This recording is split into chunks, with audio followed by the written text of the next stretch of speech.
speed ahead. He hadn't played against Kansas State since he was a freshman. All right, Mac, thanks so much. No matter what the situation is, Heather, he is always the gentleman. That's one thing you can say about Mack Brown, regardless of what happens here now the rest of the way. Kansas State won the toss for Bill Snyder, and as you would expect, he deferred. That means that Ash and the Longhorns will have the ball to start this game.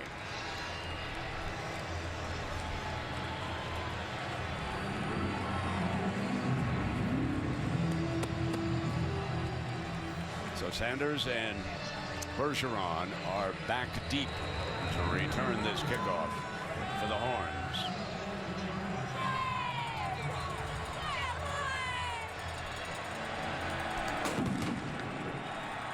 Underway in Austin. Sanders. 25. Cut back. Put it on the ground. Loose ball. The second juggle, the Horns might have pounced on it. Good call, Brent. It looked like Kansas State had a chance. In fact, it was the kicker who had a chance to jump on top of it. Cantelli, maybe that's why he's the kicker, unable to secure the football, and gave Texas a chance to get back and have a shot at it. This is a great effort because it looked like he might get loose. A great effort to actually bring him down. The ball's loose. There's Cantelli, the kicker. He's right there. He's got the recovery. Ball slips through his arms, and Texas catches a break here early. Stays in as one of the wideouts. Ash is your quarterback, and Jonathan Gray, 32, is your running back. Jeff Swain is that H-back back there, and after they straighten out the confusion, there's a penalty flag, and as the final seconds were ticking off, it's a delay of game, Herbie, to start here tonight. Yeah, and that's the last thing that Mack Brown said. Here, let's go.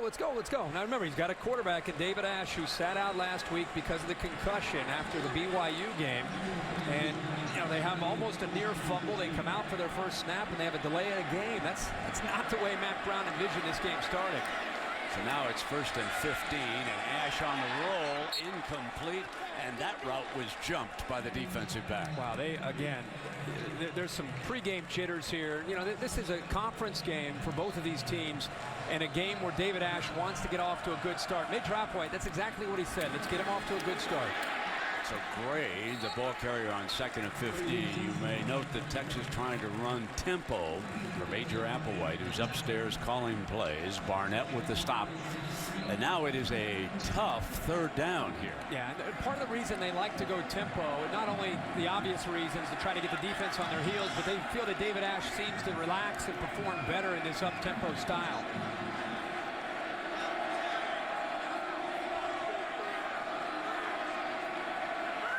So on 3rd and 10, Ash with time could not find the open receiver, has to throw it away, and the Horns are first to punt on their first possession of the night. And keep in mind, Mike Davis, one of their best receivers, and Dajay Johnson, their other top receiver, are out for this football game, so they're trying to do it with some others. Got good pressure, contained him, and Ash had nobody open. All he could do was just throw the football away. Tyler Lockett and Tremaine Thompson are back deep, and both are very, very dangerous for the Wildcats. Anthony Farah, the transfer for Penn State, will punt it away. Special teams always good under Coach Snyder. Back to the 15-yard line, Thompson with the fair catch. And that's where the Wildcats will put it in play here with their first series of the game. Now, the one thing, Herbie, that the coaches of the Longhorns are going to have to keep an eye on that far sideline is which quarterback comes out. Now, Jake Waters has been listed as a starter. Here comes the young man. He, of course, was the junior college quarterback of the year last year. That's right. And Daniel Sams, the backup, will also get some reps tonight. We said in the open, Waters is more the passer, but can run, and Sams is more the runner and also has the ability to throw. Coach Snyder always liked to script the first few plays, so let's see what they come up with. And Waters complete on a flanker screen. He puts it in Tyler Lockett's hands for a 9-yard gain. Something to keep in mind, this Texas defense, it's been talked about for the last couple weeks. They have struggled in defending the run, in particular the option attack. One thing they've worked on all week is defending the run. And in doing that, You got to wonder how much Bill Snyder may try to attack through the air to try to offset that, because he knows that Texas has spent so much time trying to fix that problem. John Hubert just to the right of Waters. B.J. Finney, a good junior, is the center now as Waters goes to the line to change. And now 5 seconds remaining. Got to get that off, and he does. Waters to carry, option look. Texas tries to jam it. Penalty flag comes down, thrown by the linesman. It looked like a face mask there by Texas. So Greg Robinson, who was brought out of retirement to coach the defense. Personal foul, face mask, defense number 2. 15-yard penalty from the end of the run. First down. This is Thompson who grabs his face mask, one of the safeties. And you can see Hubert was confused on which way to go. Kansas State might have picked up the first down, but clearly grabs the face mask and even a horse collar there. Yeah, I thought it was more of a horse collar than a face mask. I thought he grabbed the pads around there. So at any rate, it is first down and 10. Glenn Gronkowski, familiar football name, lead blocker for Waters. And here comes that running game that you protected, Herbie, because Coach Snyder wants to find out what adjustments has Robinson made on the near sideline. What changes? Now, there's a coach that's so thorough. Robinson was a head coach at Syracuse, defensive coordinator at Michigan his last 2 stops. Bill Snyder and his staff went and got tapes of both Syracuse and Michigan just to see what kind of different looks they could expect here tonight. Most prepared coach I've ever been around. No doubt about it. Bill Snyder. Yep. Second down and 7. Got man-free coverage on the outside. And Waters is going to put it up. A lot of time. Fires far side, incomplete. Pretty good coverage. Very good coverage. You're never going to think about Texas not having athletic ability. They feel pretty confident in their ability to cover these Kansas State wide receivers. Waters is going to have to make some decisions and make them quick, because you can see the windows are going to be tight and there's not a lot of space there. To me, Kansas State, it's all about trying to avoid third and long, kind of controlling the clock and controlling the down and distance. Well, here's your 3rd and 7. Let's see what Coach Robinson whistles up now. Linebacker is trying to listen in. Waters, the stunt, in trouble. Good call by Robinson on the Texas side. Got it done. Malcolm Brown, big number 90, was blowing that up. They brought a blitz this time, and it is a very good call because Jordan Hicks has great speed. You see him at the top, the outside linebacker. They also brought the nickelback Diggs, and I think it caught Waters off guard. Really didn't anticipate that kind of pressure. They brought one more than Kansas State could handle. There's nothing Waters could do there. Mark Krause to punt it, and a familiar name, Shipley, but this Jackson Shipley back deep for the Horns. They almost got there. Shipley from the 15. Kept the handle on it and picked up a yard on that return. So we'll take a break. Texas, Kansas State, Big 12 opener here in Austin. Quarterback David Ash, number 14, is a junior from Belton, Texas. And Herbie, one of my favorite little anecdotes about him is, like you and me and the folks watching, yeah, he had a television set at home, but no one ever watched it. He was not a child of television. No, he was not. He loved Colt McCoy, though, and loved to have a chance to try to follow in his footsteps and see if he could get Texas going. And tonight, he's feeling the pressure. He's got to settle in here. It's important, I think, and I think you would agree, that they need to get off to a good start. See what they do here on this second series. Play action, take it away, and throw for 9 yards. And Swain, H-back tight end look from Chico, California, makes the grab. There's the tempo again. Good job of spreading Kansas State out, trying to isolate those linebackers in space. Trying to see if you can have a tight end or one of your slot receivers make a play.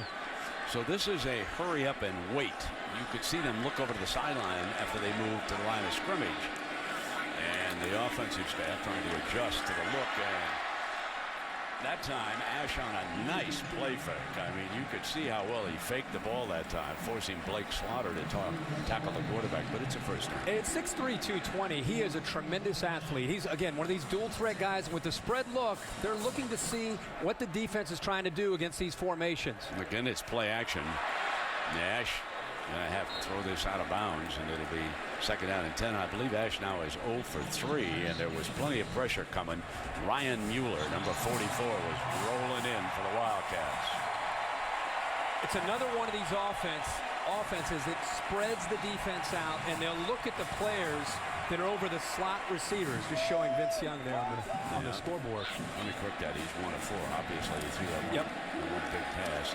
Now he's 2 of 5 as he snaps this one off to Kendall Sanders. And the stop by Roberts. Trying to get him into rhythm, coming off an off week where he didn't get to play against Ole Miss. So a lot of quick throws, a lot of simple reads. Just get the ball and get the ball out of his hands. This is third down in an obvious passing situation. But when Kansas State has to line up and deal with these 3 receivers, how they deal with this man is the key. If you keep a guy in close to the line of scrimmage, that's when they'll try to throw. Ash fires for the first down, and that's Shipley. Jackson Shipley, Jordan's little brother. And there are some who believe that he's going to become a better receiver than Jordan, and he was a good one. Well, the great thing about Shipley is he has a lot of the same attributes as his brother. Now it's first down and 10. Offensive line doing a good job. Ash couldn't find a receiver, takes it around, and then fires around to Sanders was the target, and Moeller shaken up on the play for the Wildcats. He's down. And he's their best defensive lineman. You know, this defense lost 9 starters from last year. You know, we talked about Shipley, and this is an example now that we have a break here. Third down and 8. Look how he knows exactly where to go. Go a yard or 2 beyond the first down marker. So when you come back to the football, you make the catch, you get across the line for the first down. Those are kind of the instincts that Shipley brings to the table.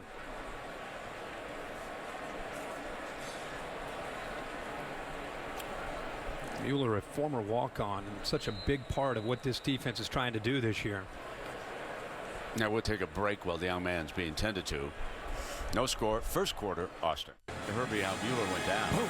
Right there, Ryan Moeller rushing the quarterback. Got hit and hit hard by Jonathan Gray. He was locked up with Kennedy Estelle, and then Gray lowered the boom on him right into his rib cage. It was a big hit. So it'll be second down and 10.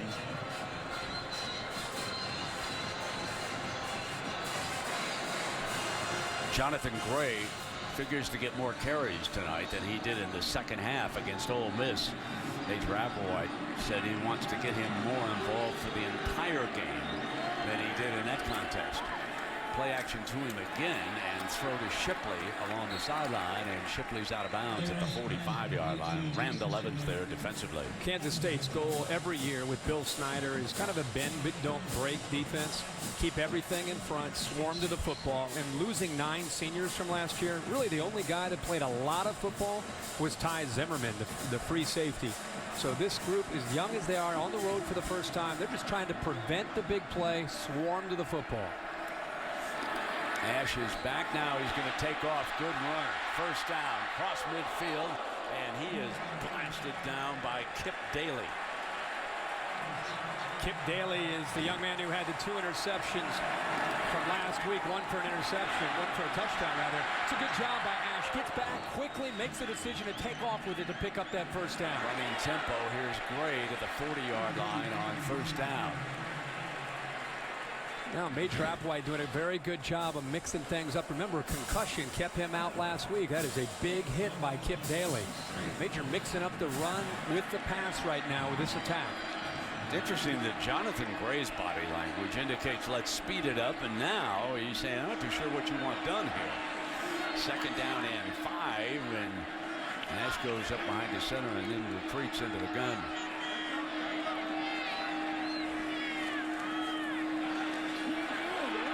Receivers are covered, bounces back a midfield, on the move now, and he's going to throw it incomplete. John Harris, the junior, the intended target on that play, but it's going to bring up another third down here for the Longhorns. Already 2 of 3 here early in this game. Moeller, good to see back in the lineup after that big hit that he took from Jonathan Gray. Remember, the mobility is causing Kansas State's defense fits with Ash, and it's been big on third down to keep plays alive.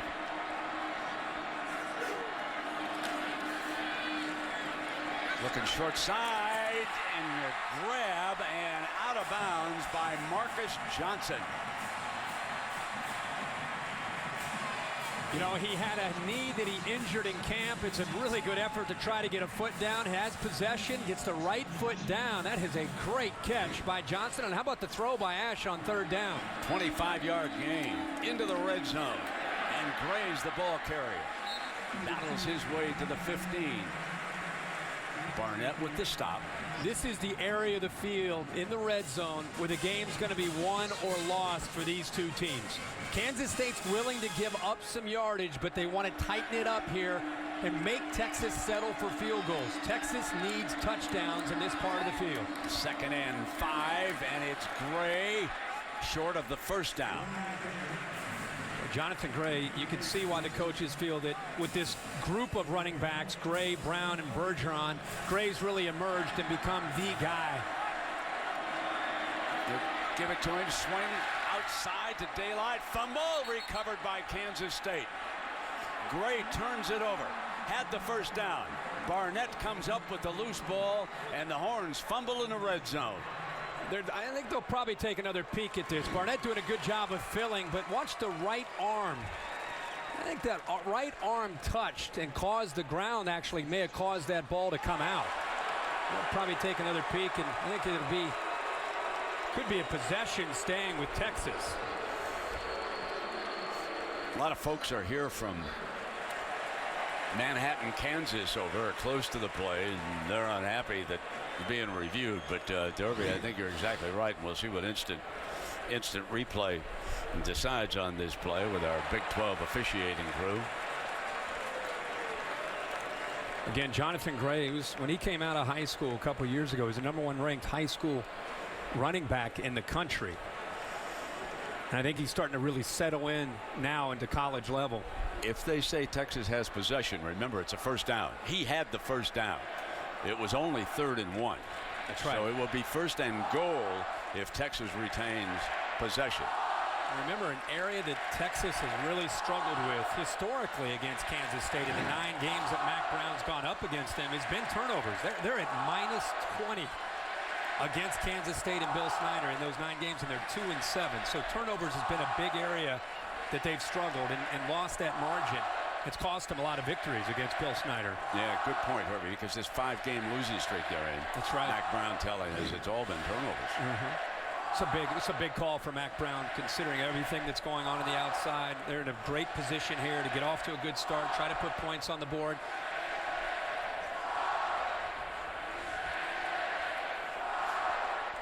David Ames is upstairs in the replay booth, and Reggie Smith is our Big 12 referee here tonight.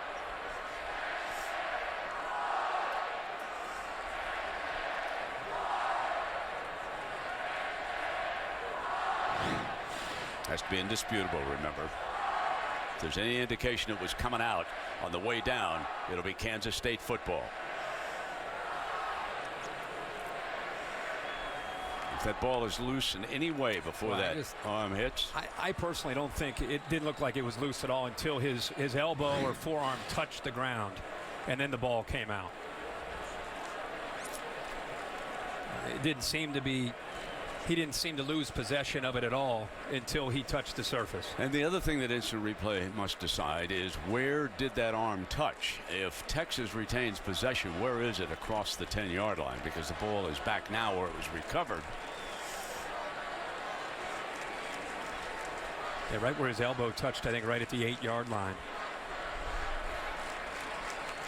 That might be what, if they are going to reverse it, that might be part of what's taking the time here for the officiating. Well, Jonathan Gray indicated immediately, but don't they always, but he was down. Of course.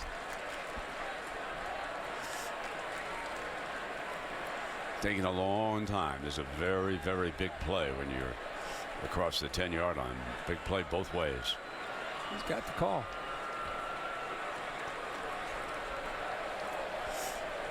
After further review, the ball carrier's elbow was down prior to losing the ball.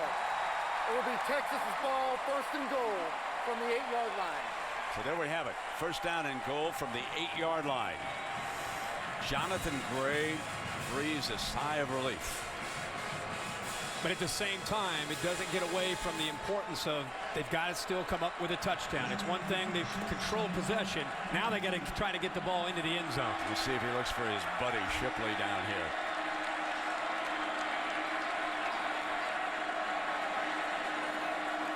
Low snap. Picks it up. Ash is forced to scramble, and they lose a yard. It'll be 2nd down and goal. Truman cleans it up. That's, again, an unforced error by Texas. We've seen a few here. That's something that Ash has got to be able to avoid. He's focused on that defense, but he's got to be focused on executing. Gray's not going to get there. 3rd down and long. Wow, now they're forced to throw. You would have thought on 1st or 2nd they might have chucked it. And they lost an opportunity there on 1st down and put them in a little bit behind the 8 ball on 2nd down. As you say, now they're in that obvious position where Major Applewhite upstairs looking down. He's got to give his quarterback a chance to make a throw and try to attack on the perimeter. With his athletic ability, it makes sense to run or throw, give him that option on an early down. Without wide receiver Mike Davis. Hit on the release. And it is 4th down and goal. What a tremendous stand by the Kansas State defense. And they brought the house. They rolled the dice here with Tom Hayes as a defensive coordinator. They brought everybody. They brought the corner Randall Davis. Also Blake Slaughter got there. He's the one that eventually put the pressure on Ash. And that's a win for Kansas State to force the field goal for Texas. Farrah will kick it, but my favorite player in college football is going to snap it. That is Nate Boyer. A Bronze Star winner and a walk-on. Perfect snap on its way. Texas strikes first for the 27, and there he is. Now look at that young man. Didn't play high school football. Never had a long snap in his life, and here he is snapping for field goals and punts. And ladies and gentlemen, stand up and applaud. He's a Bronze Star winner.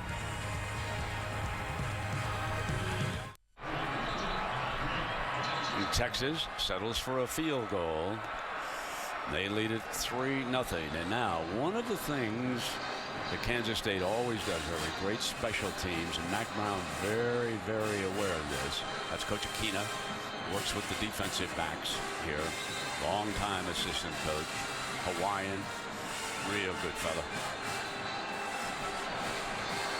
Now, this is the man to keep an eye on, Tyler Lockett. The junior from Tulsa, Oklahoma, familiar name to Kansas State fans, and they know just how good Tyler is. He's back with Thompson. Coach Snyder's son works with the special teams, and this is an area where they have always been good up in Manhattan. It'll be Rose, Nick Rose, who will kick it off. He'll handle the kickoff duties here.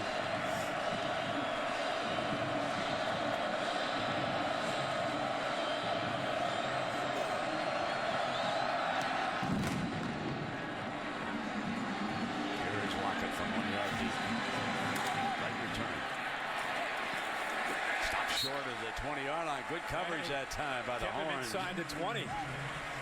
Well, NASCAR's chase to the Sprint Cup continues Sunday. New Hampshire points leader Matt Kenseth looks to build on his momentum and keep Kyle Busch and Jimmy Johnson from gaining ground. Don't miss the Sylvania 200 at New Hampshire tomorrow, 1 p.m. Eastern on ESPN. Also live on Watch ESPN. And Daniel Sams will come in, and this will be his first series. Alternating quarterbacks, and he wants to take a look and see. Remember, BYU and Mississippi, their quarterbacks ran at will against this Horn defense. So what does Greg Robinson have for an answer? Right tackle looked like he may have moved.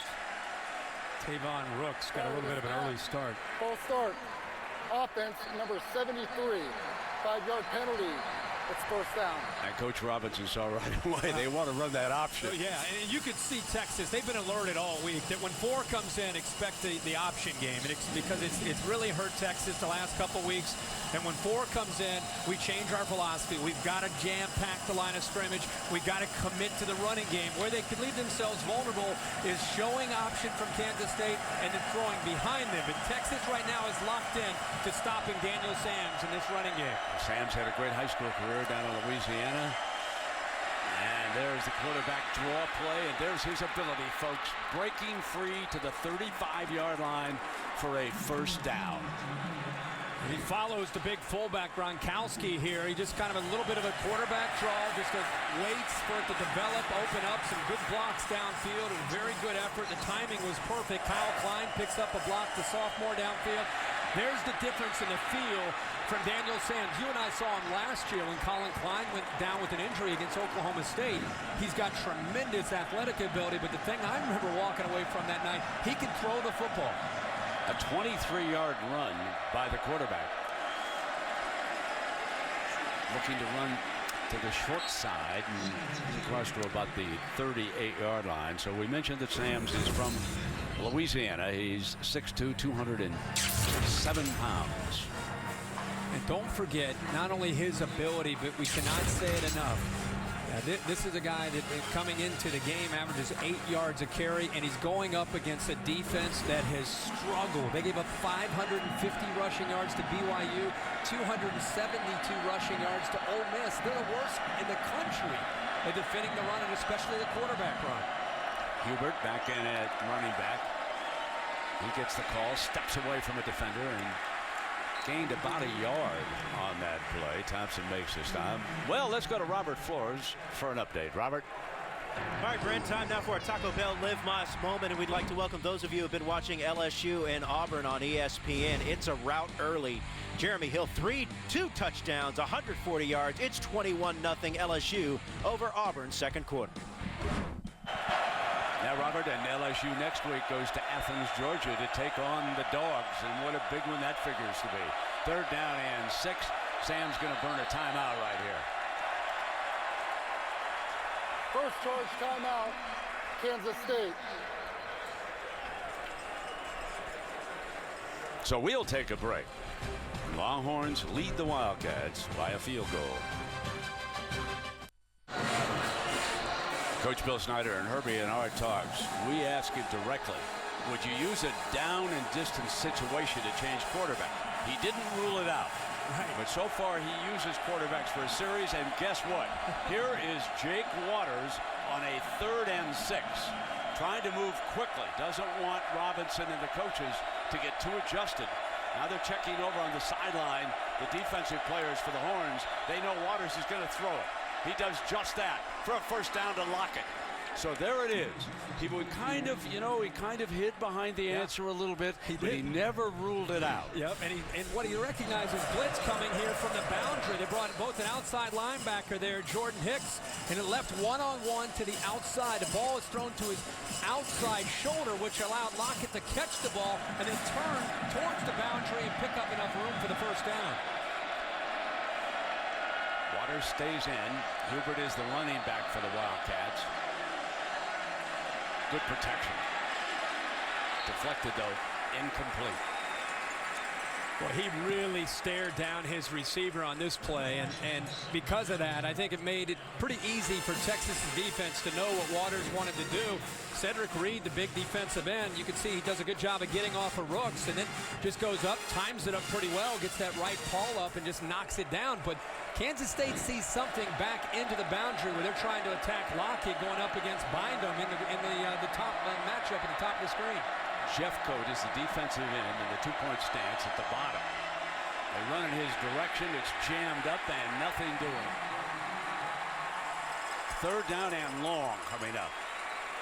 This is way too slow in developing with Jake Waters. With Colin Klein, maybe you can get away with this, but this play wasn't going anywhere. What a great job by Jeffcoat of just blowing up Andre McDonald and pushing him back and setting that edge for the defense. There's really nothing that Waters could do there. He just had to eat it, but that play had no chance from the beginning because of the way Jeffcoat played that. Waters should have just tried to cut underneath that. 3rd down and 12. Incomplete, and tremendous coverage by Bindum. Carrington Bindum. And this is the matchup we just talked about. It's the 3rd time now they're trying to go after him. They try to set up a little bit of a pick there. Good effort by Bindum. He avoids the contact, gets his left arm in there. Lockett thought he got there a little bit prematurely. So Shipley will again go in to return this punt by Krause. Mark Krause, the senior.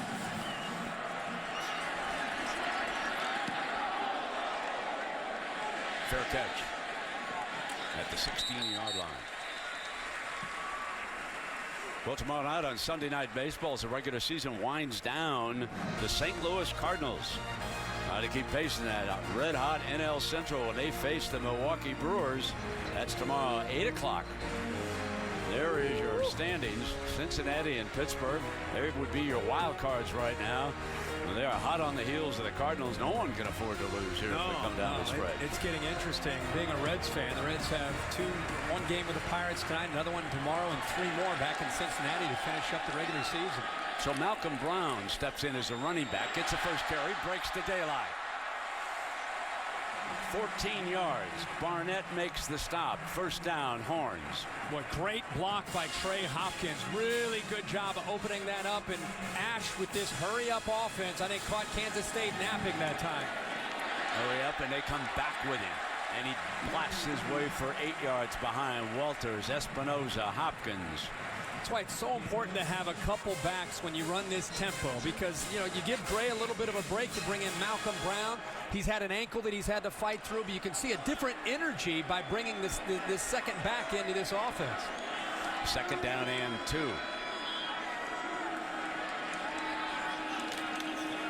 Ash back deep. Gonna throw deep middle, got a man open. Sanders, touchdown. Kendall Sanders walks in on the long ball from David Ash. 63 yards.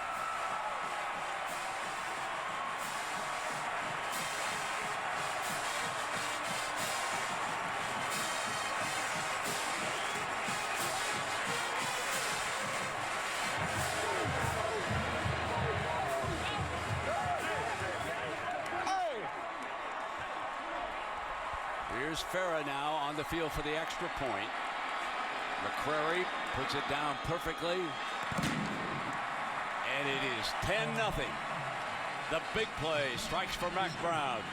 Major Applewhite told us that this is the man that they needed to really step up for him tonight because of the injuries. And I'll tell you what, Dorian Roberts, watch him. He doesn't get fooled at all. The problem is he can't stay with the speed of Sanders and the well-thrown ball that time by David Ash. Roberts didn't fall for the reverse. It wasn't as if he started to bite up. He tried to stay with him. He just didn't have the speed to stay with the fleet-footed Kendall Sanders. They wanted him to get off to a good start. I think he's a little happy about that. That's coming through in a pressure cooker right there. And he's telling us that David Ash, by far the strongest arm on the team. And I should say, when you compare him with Case McCoy, he didn't get into a comparison with the freshman, Tyrone Swoops, but he said there's no comparison between Ash and McCoy on strength of arm. And we saw it right there. That was a beautiful downfield strike. A little daylight, a little breathing room here. But remember, Lockett, Thompson, back deep now for the Wildcats. And they did a great job, this coverage team, the last time. They bottled Lockett up.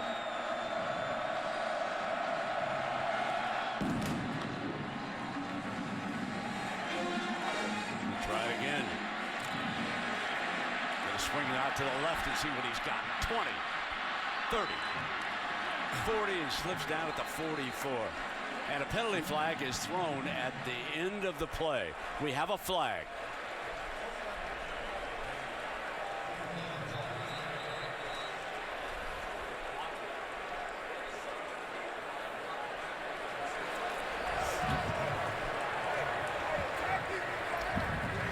After the play was over, personal foul, unnecessary roughness, receiving team number 90.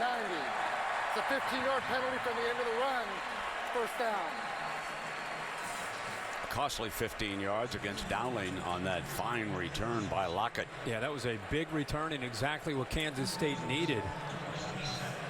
Yeah, they gave him a lift, trailing by 10. And Lockett always has that potential. You talked about that, Brent. I thought it might have been a block in the back, but it was one of these dead ball fouls that moves Kansas State way back to their own 27-yard line. Sam's will open this series.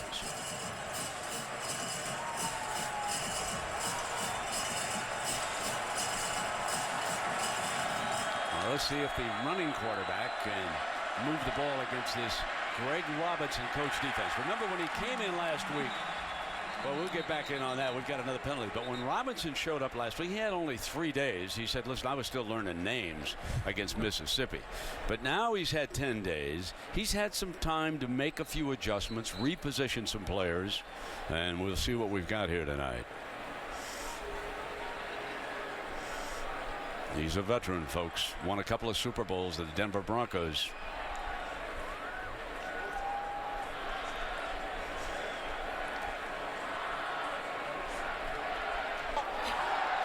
Personal foul, face mask, offense number 55. 15, half the distance, correction, half the distance to the goal.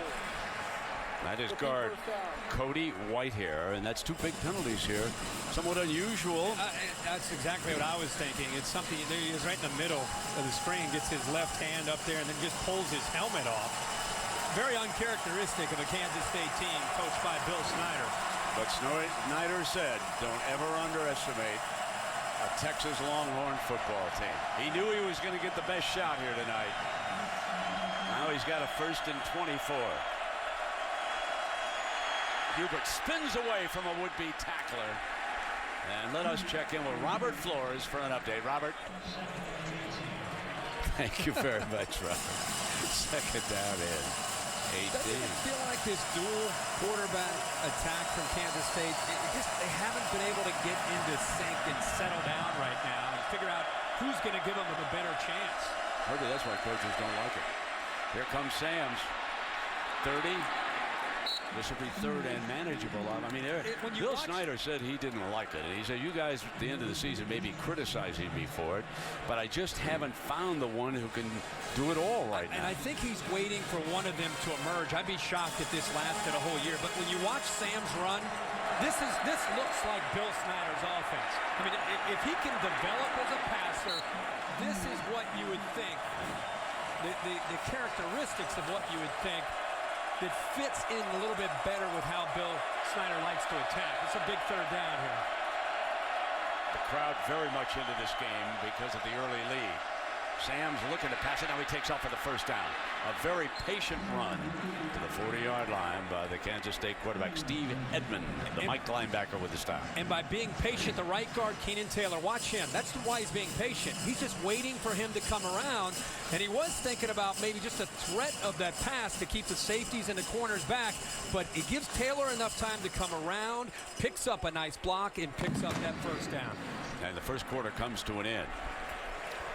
Texas with 10 points with an early lead here behind David Ash, a 63-yard pass into the 1st quarter. Back after this message and a word from your local ABC stations.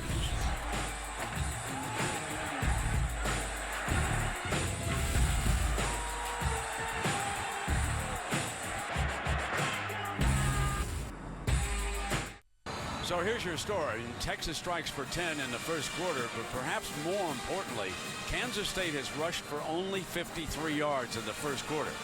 Now remember, both BYU and Ole Miss ran up and down the field on a Longhorn defense. So let's see how Greg Robinson's changes affect this defense as we start the 2nd quarter. Bill Snyder's Wildcats with a 1st and 10. Sam's a running quarterback is back there. And he keeps it on 1st down, and guess what? Nothing doing. I mean, he was pounded, and Bindum cleans it up. A great job of gap integrity by Texas, and also this secondary's heard it all week. They've got to come up and support when they see that action. Both the safety that time, Turner came up, and also Carrington Bindum. Good job of coming up and run support. Sam's had nowhere to go. They're being physical so far against this run. 2nd down and 10.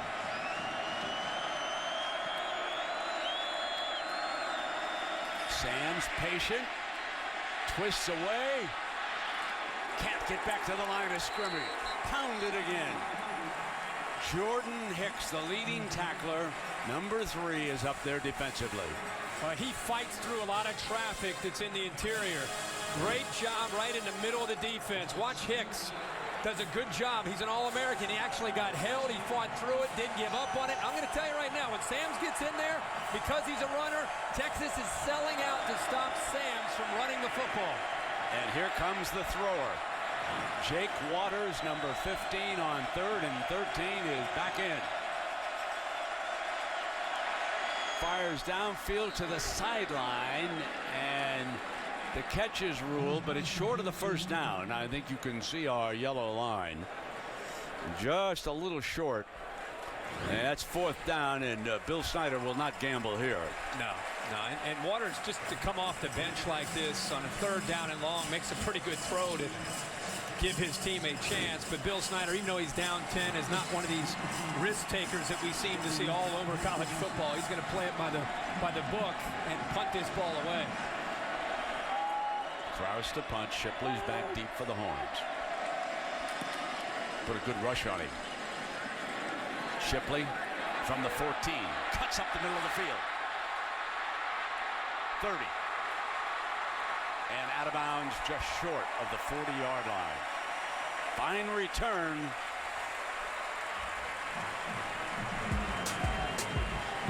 Horns will have the football when you come back to Austin.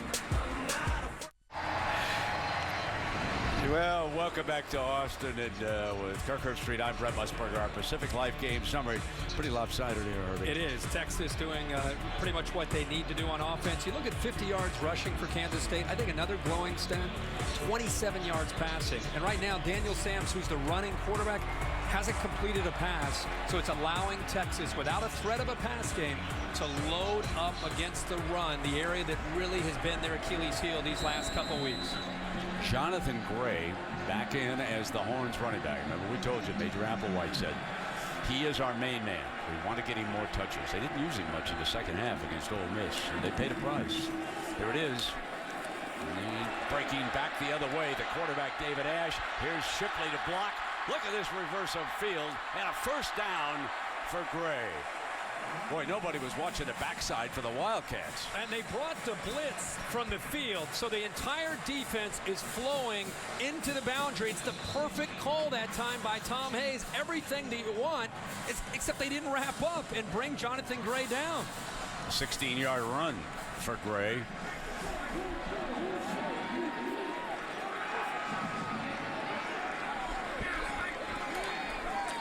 Play action again. Ash stands tall, going to come deep again towards Sanders, who could not break free. Overthrew him just a little bit on that. Good one-on-one duel with Barnett. Go back and look. You see the blitz. You see the pressure. Everybody's in position. They're right there. They pride themselves on gang tackling. They pride themselves on tackling as a group and as a team. That time there were 4 white jerseys right there at the point of attack. Nobody came up with it. Great, to his credit, kept the play alive and picked up those big yards. Malcolm Brown in off the sideline for Texas, number 28. He's in that backfield now with David Ash. Second down and 10. Remember, the Horns are without the leading receiver. That's Mike Davis. Ash going to take off. He's well short. A penalty flag comes down. The umpire throws it in the middle of the action.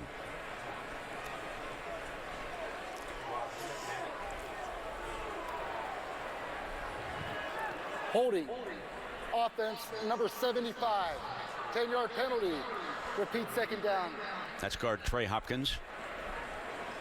Like so many of these spread attacks, Brent, with a guy who can run it and throw it, all Major Applewhite right now is doing is playing a numbers game. When he brings 3 receivers in, he just wants to see how Kansas State responds. And if they take too many guys to the outside in the passing game, they're running either their backs or they're going to run David Ash. Second and 20. Ash looks toward his 3, comes back on a screen to the boundary side of the field, and there's another penalty flag across the 25-yard line, but there is a penalty flag, so hold on.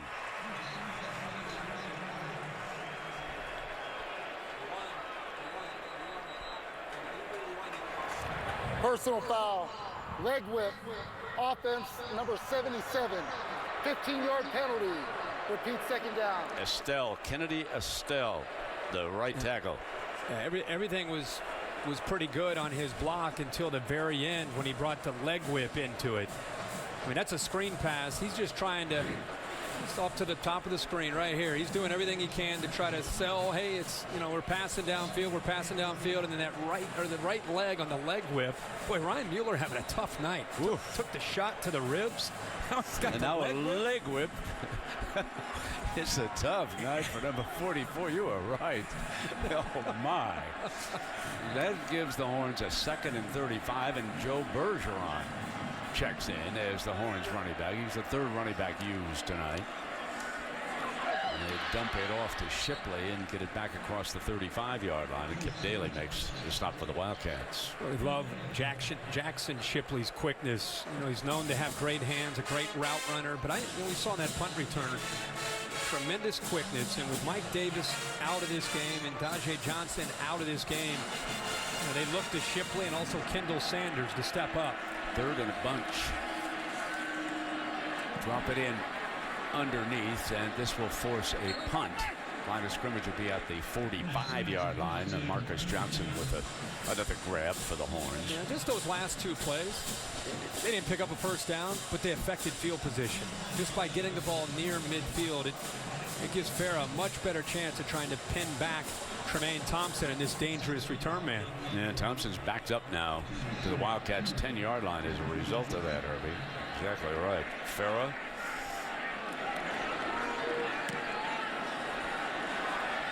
Hangs it up, and it takes a big Horn bounce. It's that kind of a night, and out of bounds. And Bevo very happy that his lads have jumped out on top. You're watching ESPN Saturday night. Come on, Bevo. Show some enthusiasm. His professional team. And that indeed, in fact, I said it's like Columbus, Ohio, and the Buckeyes. And he said, indeed, 2 very large cities without a professional football team. But boy, are they behind their college football team. Win or tie, as John Cooper would say. Win or tie.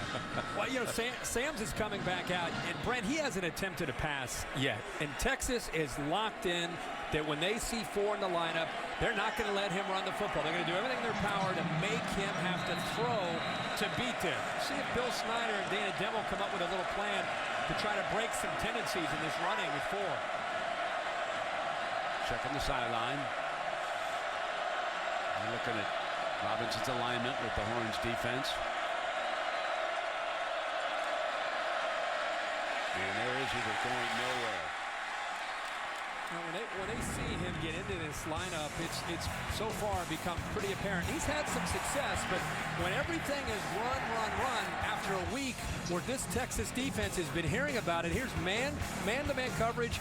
They have a safety in the middle that's just filling the alley against the option attack. You can see how the burnt orange jerseys are swarming against this run game.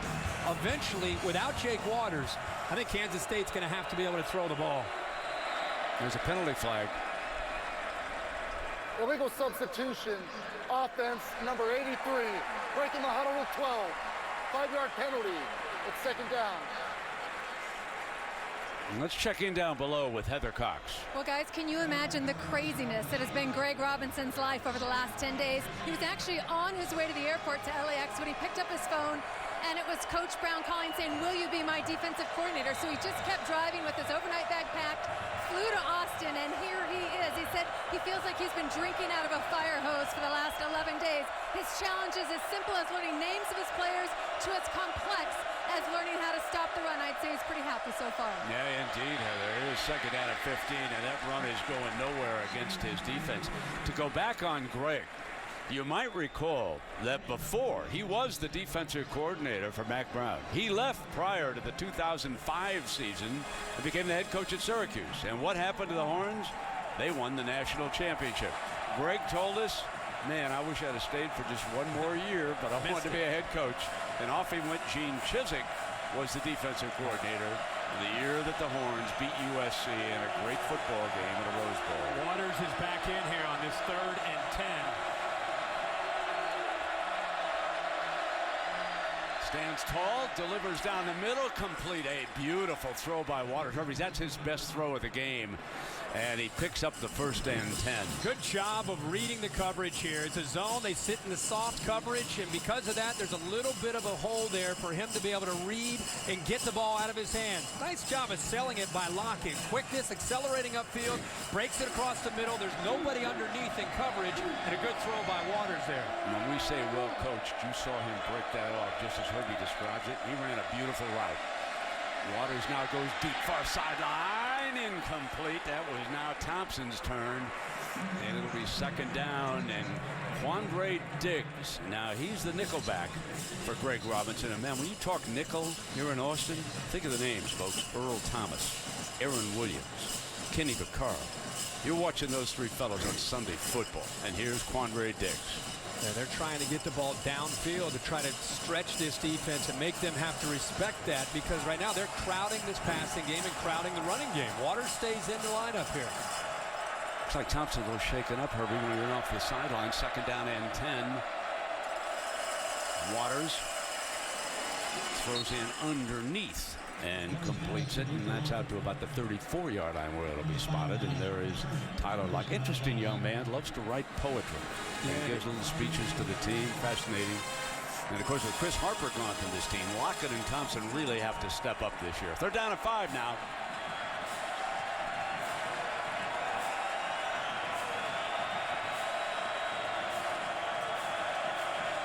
All 5 of his receptions to Lockett by Jake Waters in this game.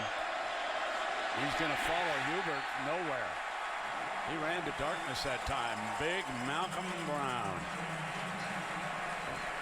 Kansas State struggling up at the line of scrimmage. Malcolm Brown, 305 pounds. We've seen Desmond Jackson pushing some people around. When Kansas State gets behind the sticks and they become predictable with their play calling, they're not going to have a whole lot of success against a more athletic Texas defensive front. Shipley back deep again, and they continue to put pressure on the Kansas State punter, and this is a beautiful punt. Throwing back inside the 20. Shipley tries to get an alley. Going to go down at the 24-yard line. Oh, yeah. Lots of happy defenders so far, Herbie, on this Texas team. Got to go back a decade. Okay.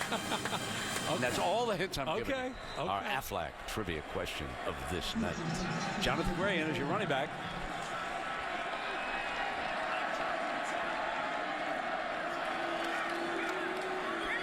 Roll the pocket and throw it underneath. One thing they're doing a really good job of is, while Kansas State so far offensively is fairly predictable and vanilla, Texas with this up-tempo offense, a variety of formations, spreading it out and keeping Kansas State guessing. Now Slaughter injured on that sideline, taken out. Gray, who caught that ball, now runs for the first down. Gray starting to stand up as a go-to guy. Ty Zimmerman, we haven't mentioned the name of the fine veteran for the Wildcats tonight. He makes that stop. What a run there. That time he just shook Dante Barnett. Barnett, the safety, was there to make the play. Next thing you know, Gray shook him and he was by him. Here comes Gray again. Third straight time he's handled the ball. They're just doing a really good job of keeping Kansas State on their heels. The tempo will do that with the variety of formations and personnel groups, with the tempo, with a quarterback that can run and throw. It just right now they're hitting them in a lot of different areas. Quick handoff. Here he comes again across midfield, trying to pick up the first down. Stopped a little bit short of it. The other thing is, Kansas State looks like they're just outmanned up front. I mean, Texas is taking the attack at the line of scrimmage and just pushing Kansas State back. David Ash straight ahead, and the pile moves behind Espinoza, Walters, and Hopkins for that first down. And Herbie, just as you said it, they did push that front line. And right now you start to get lulled to sleep because they're throwing some short passes, they're running the football, the safeties are going to start to fall asleep, they're going to start to come into the running game, and then that's where they'll try to hit a home run over the top. And then the corners back off. They knew that Ash was going to try to throw it. That's right. And he's sacked on that play as a result. Reed takes Ash down. The corners backed off, and they picked up the speed on the outside. Yeah, they sat back, as you said. We thought, I think we're all feeling the same thing. This is a great time. See the little pump fake? He wanted to go downfield. He wanted to take a shot down the right sideline because he had his man Kendall Sanders, who he hit earlier for that big touchdown. But give Kansas State credit. I think they were feeling that same thing, sunk way back in coverage and brought pressure. 2nd and 18, and they flare to the outside with Gray again. And he crosses midfield, and we get back to that original line of scrimmage. And so the ball is going to be on the K-State 45-yard line, and it'll bring up 3rd down and 10. One touchdown in this game, 63-yard pass to Kendall Sanders from David Ash. Malcolm Brown's a running back for this 3rd down. Watch to see if he circles out.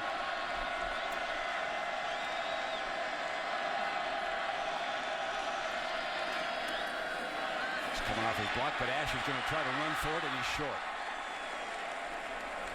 Got close, though. Picked up good 8 yards on that play, and with let's see what the I think they're going to go here. With the way this game has gone, Mac Brown should go for this. 4th down and 2. The ball at the 37-yard line. The Horns have run for almost 100 yards and passed for another 137. Major Applewhite trying to dial up the play here. David Ash, very dangerous this situation. Shipley, of course, the slot receiver. Going to let the clock run down. They had their arm on Bergeron, who's their short yardage back. They're thinking about maybe sending him in, and now they just call that timeout and think it over. With 4th and 2, 3:54. The Horns lead it by 10 over Kansas State. All about that, I completely forgot. Yeah. One time he had the full Grizzly Adams beard going, too, Chance. Hey, look who's here, Vince Young. There you go. Down on the sideline. He led him to that win, but he did not start. So Joe Bergeron is the power running back. Here we come now. 4th down and 2 for the Horns. Backfield goes empty. Fire, Shipley, 1st down, move the chains to the 26-yard line. Nice call. Yep, they motioned out the running back, and the linebacker went with him. And when he went with him, it made such a huge opening there. Easy throw, easy read that time for David Ash. Here comes tempo now. Ash dumping back off. Underneath to the running back, Joe Bergeron. Remember, he's on the field. Evans with the stop for Kansas State. We've stealing a page from Chip Kelly. The signs are being held up on the Longhorn sideline as they quickly signal that play in. Jonathan Gray in from the sidelines. There you have it. Oh, the signs. Chip is finding out not quite so easy in the National Football League as it was up in Eugene. Here comes Gray now. Swinging, steps out, 1st down, beautiful vision. Touchdown, Texas. That's why he's the go-to back, folks. Watch this cut. When he spots the hole, it's 21 yards, touchdown Horns. Well, he just has that combination of some size with some power. He's elusive and quick. That time, Brent, you said watch him find this hole. He bounced that to the outside. The vision there was his best attribute, finding that to the outside, and then the speed to get to the corner. I'm sure Mississippi was very happy not to see him much in the second half last week. Farrah tacks on the extra point. Go back to that 4th down and short where they motioned the back out of the backfield, and see the backer follow him. When he follows him, look at the vacancy there in that zone coverage. What a catch by Shipley to convert there on 4th down. And then again, there's the route, the hands, gets down to protect himself from the safety. And then here's how he bounces this. Gets some good blocks downfield by Shipley. Also had Kendall Sanders, who made a block and then got his hands up. I didn't push him in the back, but look how he bounces it right there to the outside. And then there's the speed. He's a special back, Jonathan Gray. A huge 3 minutes coming up here for Kansas State. They've been dominated so far here in the first half. It's 17-0 Horns. Bill Snyder and the offensive coaches would dearly love Even a field goal. Just get something to build on here in the second half. And he deferred, so he does get the ball to start the second half. So this is a big series for Bill Snyder. Could not have gone any worse for his offense in the first half. Absolutely. Very, very predictable. Greg Robinson's adjustments paying off for the Horns defensively. They've given up only 101 total yards here in the first half. Here comes Lockett. From 3 yards in, he's going to come out and rustled down at the 19-yard line. Great coverage again. Let's check in with Robert Flores. All right, Dr. Pepper 10 conference update. Big Ten against American, and UConn has tied this game up. Chandler Whitmer to Spencer Parker. They're tied at 7 late first half against number 15 Michigan. Brent. Robert, the future, though, looks bright for the Big Ten. Think about Maryland and Rutgers today. There you go. Reaching deep for some victories. Jake Waters comes in. He'll see if he can rally the Wildcats here. John Hubert, the running back, directly behind him. They've got 2 timeouts, plenty of time. Play action. Waters going to give it to Hubert, and he's thrown for a loss. All over him. Jordan Hicks, that outstanding linebacker. Still a simple attack. In Texas, we talked earlier about Greg Robinson. One of the greatest things that he did in his short time that he's been here is he's inherited Manny Diaz's system, but he's really streamlined the attack. He wants his guys to play fast. He wants to keep it simpler. Let them just pin their ears back, but they are dialed in right now on what Kansas State's attempting to do on offense.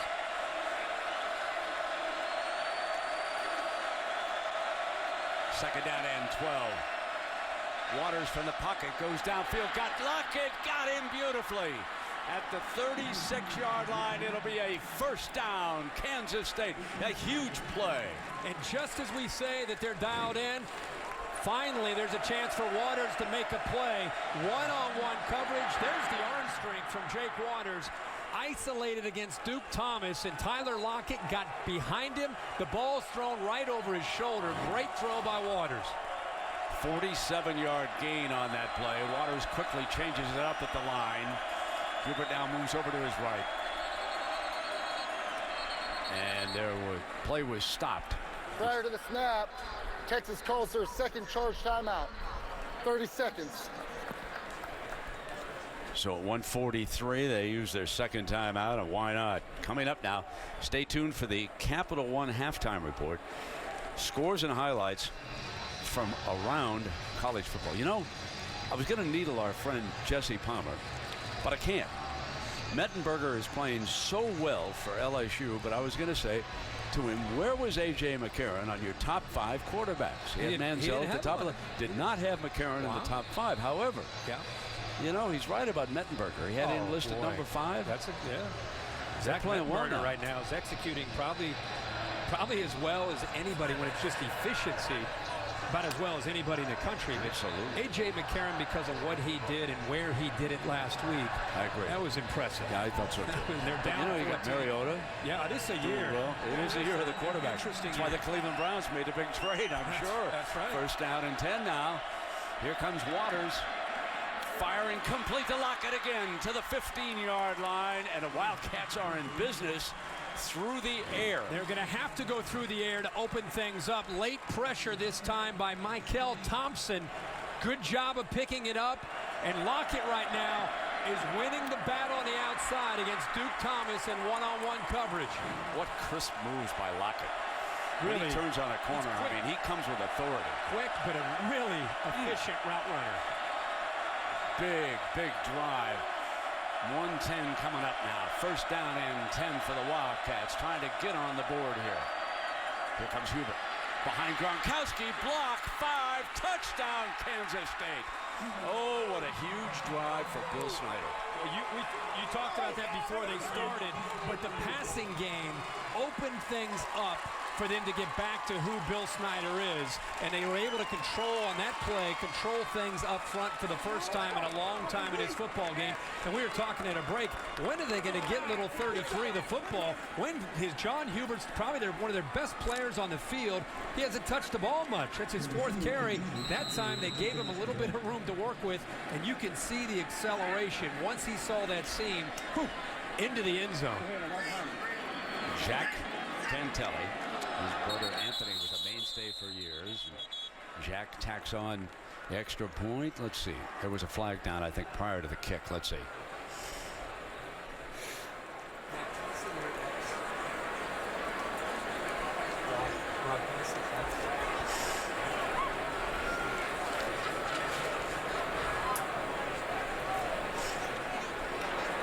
Offside, defense, number 6, at the distance to the goal, try for point. I like this referee a lot. Talks with authority, knows what he's doing. Yeah. National Football League might want to take a look at No, this. let's keep him here. I like him here. Penalty. Try for point. I was talking to him on the field before the game. Yeah. He is all business. Really like it. Looks like he's all business. Total control. I like the announcements and how he handles things out there. Looks like he's an Ed Hockley guy. Looks like he's been pumping a little iron Don't chase there. him to the NFL. After last week in Tempe, we need all the officials we can get. You got that right. You got that right, my friend. We'll be talking about that at the Wisconsin-Ohio State game next week. All right, tacks on the extra point now. What a great drive here by the Wildcats. 4 plays, 82 yards, a lot of it through the air, which set up this play. This is the first time Hubert's been able to get to the outside. They've tried to stretch him horizontally, and then it creates the vertical seams. He's able to find this great vision, and right there, that quick acceleration. Texas can run on defense, and that time Adrian Phillips didn't have a chance, as fast as he is at safety, to come down and make a play against a very quick John Hubert. You saw the shot of Robinson with his Mike linebacker talking about that last drive also. And so here's the drive chart, Herbie. What a difference. And here it is. The first possession, second, third, and fourth, going back and forth with the quarterbacks, trying to figure out what would be the answer. Remember, Texas came into this game. They couldn't stop the running game. Well, it was the passing game in the last series of plays for Kansas State that got them down the field. Remember now, there's still a minute left on this clock. So a good return here. And the Horns might see if they can do something. They're up by 10. And that kickoff is off short.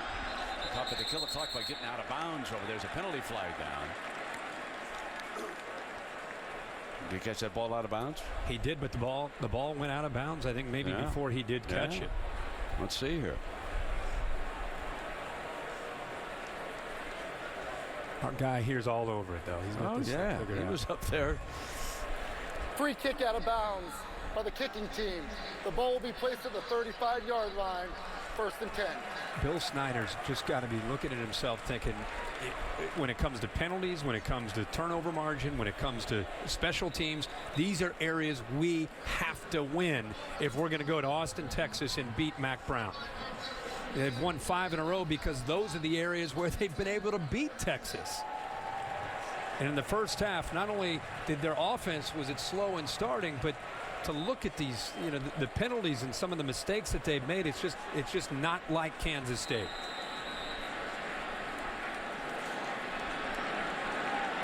Malcolm Brown is the running back here. Yes, indeed. Ash is going to try to put it up and see if they can get something going out of bounds. Johnson. Remember last week they were up 23-17 against Ole Miss at halftime, and then they ended up getting blown out in the second half. Mack Brown's thinking this 10-point lead is not even close to being enough. Let's keep attacking here. Yeah, because in the second half, Herbie was 1 3 and out after another. Offense could not move the ball. I got to tell you something. The Ole Miss defensive front was really impressive in that game. 2nd down and 4. Pocket holds. Juggling, incomplete. Walker, linebacker. That was Trey Walker. Rushed 4, dropped 7. Just a Poor execution that time by David Ash. I think the thing that I've seen from David Ash in this first half is when he gets back and gets the ball out of his hands, he makes plays. When he's back there and you give him time to think and sit there, hitch, it doesn't seem to have the same rhythm and flow for this offense.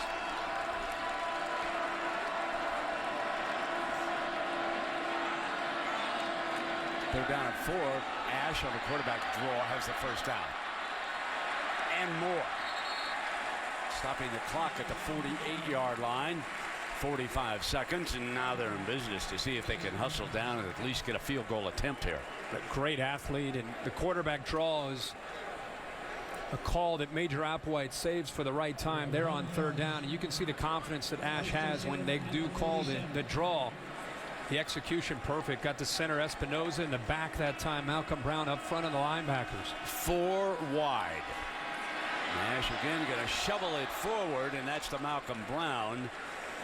The one timeout left here. Mac Brown kind of saying, let's go. Come on, let's run a play. We got to save that timeout. And if they got to hustle the field goal unit on the field, let's see, here's now 2nd down and 3. Ash is back. Receivers are out. Got time. Can't find anybody open. Fires and broken up on that far side by Roberts. That was a great play. Dorian Roberts got beat earlier tonight on the big touchdown by Kendall Sanders. He's been giving a lot of soft coverage to these speedy wide receivers from Texas, and because of that, he's got to have an ability to break on the ball quickly. That time he showed the quickness and been able to knock that football away. You take a look at that green line. They've got to get to that to match the career long of Farrell. So there is your line that you must get to. At 20 seconds, 3rd down and 3.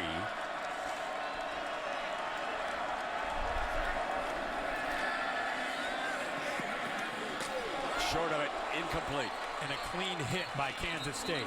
With 14 seconds left, that brings up a 4th and 3. Slaughter. Boy, and he did slaughter it. He did. Well, he lowered the boom, and these players have been hearing since training camp about not hitting a defenseless player. He stayed low. This is great technique this time. You see where he hits him right in the chest. That's a great job by Slaughter. He was out earlier with an injury. He comes back. Boy, he popped him, hit him. That's textbook on how to hit a receiver who's a defenseless player, but he hit him in the chest, so it's clean. Now, timeout is called by Kansas State on this 4th down. Remember, Texas has a timeout. It is 4th down and 3, and the Wildcats want to talk about it with the defensive coaches over there. Mike Cox, the linebacker coach, he is upstairs talking to the defensive coordinator, Tom Hayes. You mentioned him down on the field, and of course Bill Snyder. They want to make sure that they have their defense set here. Texas, remember, has that timeout. Also, David Ash, who missed last week because of a concussion, for the most part he's held up and hasn't had to come out obviously at his football game, but it looked like he was wincing there a little bit when he was coming over to the sidelines. They wanted to, with a week off against Ole Miss, they wanted to just get him in a position to get the ball out of his hands and have quick throws and rhythm. And I think you got to give them some credit for having a chance to accomplish that for the most part in this first half. Kansas State not a pressure team, not bringing any blitz. They're just going to rush 4. Nash backing up, cut off, throws under pressure and almost intercepted. So it will be Kansas State football with 8 seconds remaining, and you would think they would be content at this point to go on in down 10. Yeah, and I just said how they're rushing 4, they're not blitzing, and yet Ash still felt, I think, some pressure that time and had to get away from it and just kind of try to check it down to his running back. But that's a big stop for Kansas State. They get the touchdown, they get within 10, now they go in at halftime, they get the football to start the second half, and they can go back to the drawing board. Every drive they had, they want to forget about, except that final drive where they were able to put points on the board. And again, it was through the air that allowed them to move the ball down the field. Moeller made a good play defensively for the Wildcats. They're going to spread the field here with 8 seconds to go. They got Jake Waters. Run back to the left, and he's going to throw it out of bounds as time runs out on the first half. Jackson Jeffcoat applying pressure, big number 44. His daddy's here tonight, an assistant coach with the Colorado Buffaloes. Has an off night, so he's traveled down to see his son. 17-7, but again, as Herbie pointed out, a very important 7 for the Wildcats. We got a second half. Let's check in now with Heather Cox and Mac Brown. Brent, thank you, Coach. After giving up 822 yards of rushing the last 2 weeks, they've allowed just 68 tonight. What's been the biggest change?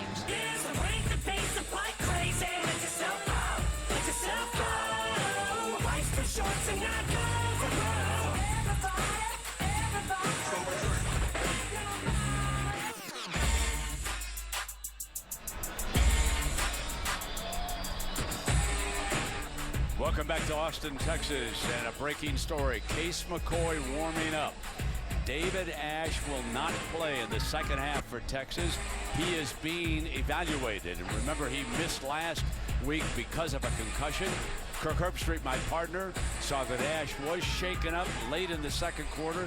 They are evaluating him right now. That is a big development in this football. It is, and Texas knew coming in as they prepared for this week. They were hoping David Ash would be able to go 4 quarters, but they knew you're coming off a concussion and you're playing quarterback in this offense, there's a chance he may get dinged and have to get reevaluated. So they've got a plan in place for Case McCoy to see what he can do.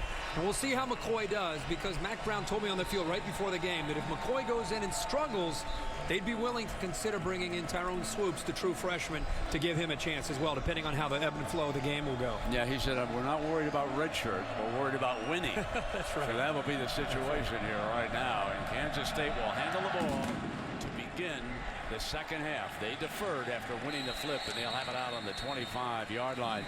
So let's take a look at our Pacific Life game summary. Herbie, you asked for it. A comparison of the quarterbacks for Kansas State. Yeah, and I think we all saw that Jake Waters late in the first half put the drive together. You can see he led them to their only touchdown. But if Daniel Sams does come back into the game at some point, he's going to have to throw the football. And I think this offense overall is going to have to throw the football to open up their running game, whether it's option or running John Hubert. The pass dropped by our box. Colin Klein to say hello. He is in attendance here tonight watching. And Hubert gets the first call into the middle of that defense. And let's go down now to Heather Cox. Brent, more information on Texas quarterback David Ash. I've just been told he is out for the game with a head injury. Has re-aggravated that concussion he suffered 2 weeks ago against BYU. He will not return. You're looking at Case McCoy the rest of the ballgame, guys. So Case McCoy, it'll be his turn, but right now the Wildcats have the first series of the second half. So it is 2nd and 7, down 10, 17-7. Waters going to take off. A great scramble for him out to the 45-yard line. Coach Snyder said, you know, he's not a scrambler, but he can take off and pick up yards. He can. You mentioned Colin Klein. He made this play last couple years, happen so many times. A quarterback counter. It is a slow developing play. It gives the fullback a chance to get around, the backside guard a chance to get around and lead around the right side. And Waters shows some speed and athletic ability, enough there to attack this Texas defense. A 17-yard gain. Option look. Pitch now to Hubert.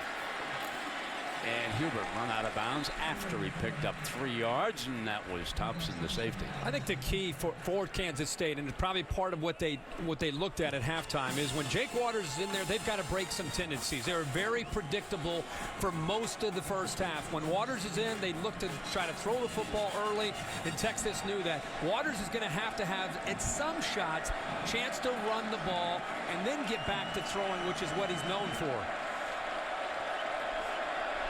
Must reach the Longhorns' 45-yard line for a first down. They fire incomplete. Lockett couldn't hang on. Had a huge first half. 7 catches for 117 yards, and he just could not get the handle on this one. He's against Carrington Bindum. He does, again, another great route. Gets to the inside. Perfect route. Great execution, other than he just didn't hold on to the football. These Texas cornerbacks, when they've been isolated one-on-one against Tyler Lockett, have lost almost every battle. That time they were lucky he just dropped the ball. Wildcats may come again. 3rd down and 8. Waters steps up, fires, this time got the first down. And he did indeed throw back to Lockett. And a great job of, number one, going back to Lockett, but stepping up in the pocket, right in the middle of the mess. Look at that pocket form around him. Like all great pocket quarterbacks, he's comfortable coming out of the junior college ranks. He steps up into it and delivers a strike going back to his man, Tyler Lockett. So Waters comes out flinging here. He's 9 of 15 for the game. Again, picking daylight. And out of bounds after about a yard, bringing up now 2nd down and 9. You go back to that end of that first half where Kansas State, Brent, you touched on it. It was a pivotal drive where they needed some points, and Waters looks off the safety to give himself a little bit more room, just enough to throw it over the shoulder of Lockett, and then that opened up some running lanes. You can see the separation there and the acceleration there for the touchdown by John Hubert. Facing a 2nd down, they need to reach the 34-yard line of the Horns for a 1st down. Checking over at the sideline with Bill Snyder's offensive staff. Option. Fumble, Texas football. Hubert fumbled the pitch, and it was recovered by Desmond Jackson, 99, the junior from Houston. Brent, pretty good execution by Waters. I don't know if Hubert took his eyes off the ball or what it might have happened there. Or I don't know if Michael Thompson maybe got a hand on it. No, he didn't get a hand on it at all. He just simply dropped the football. You know, Coach Snyder has been a little critical of Hubert so far to start this season. He'll be even more critical after he sees that replay. And, oh, by the way, we may see a little bit more of Robert Rose as a running back after that. All right, now Case McCoy is the quarterback.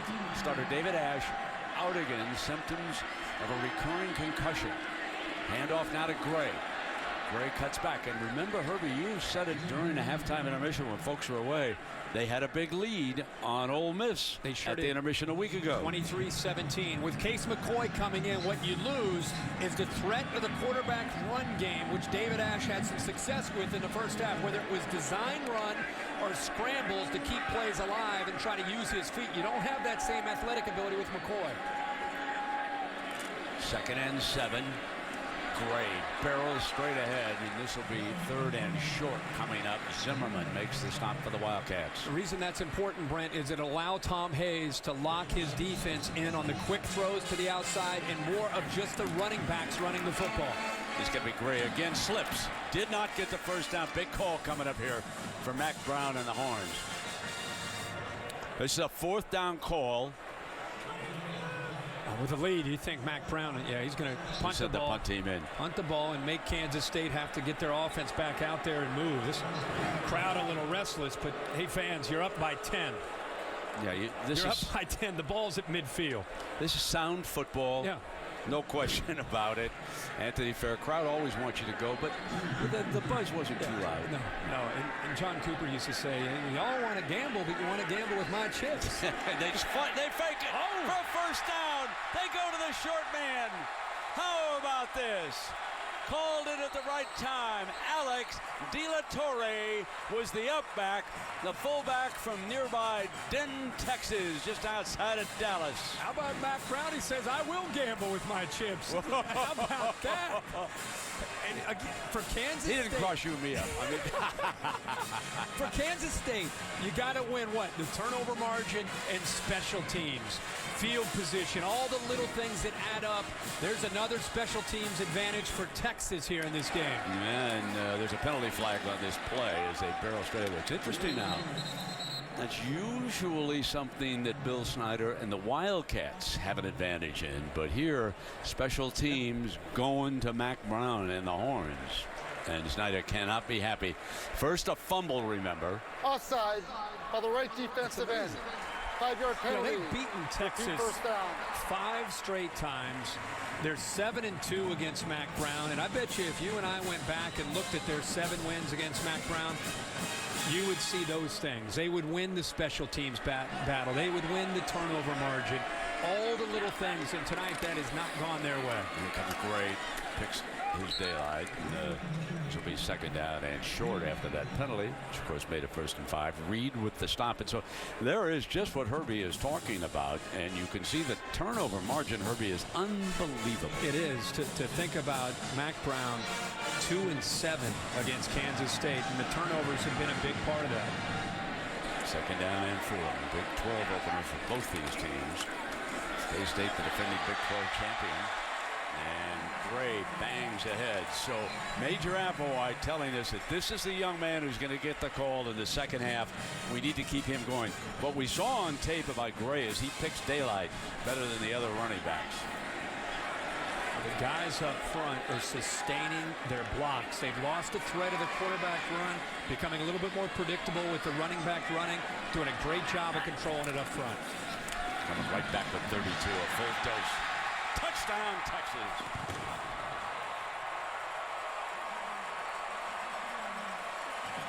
So Gray goes over 100 yards today and has scored 2 touchdowns, 113 yards. Good call by Major Applewhite to give him the football in the second half.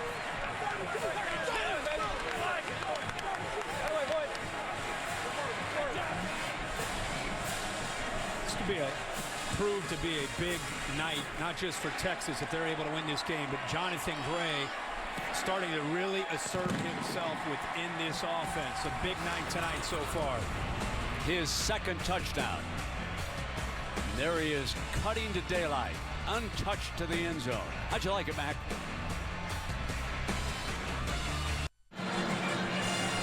.24/7. Major Applewhite, remember, has now gone upstairs. He was down on the field when the season started. He gets a cleaner look at all 22. A little bit quieter up there for your play caller. Mac Brown wanted him upstairs. Major agreed he should be upstairs. 24/7 now. What a luxury having a backup quarterback who started some games and they didn't miss a beat as far as the tempo and the execution of that offense when Case McCoy came into the game. Lockett is back deep.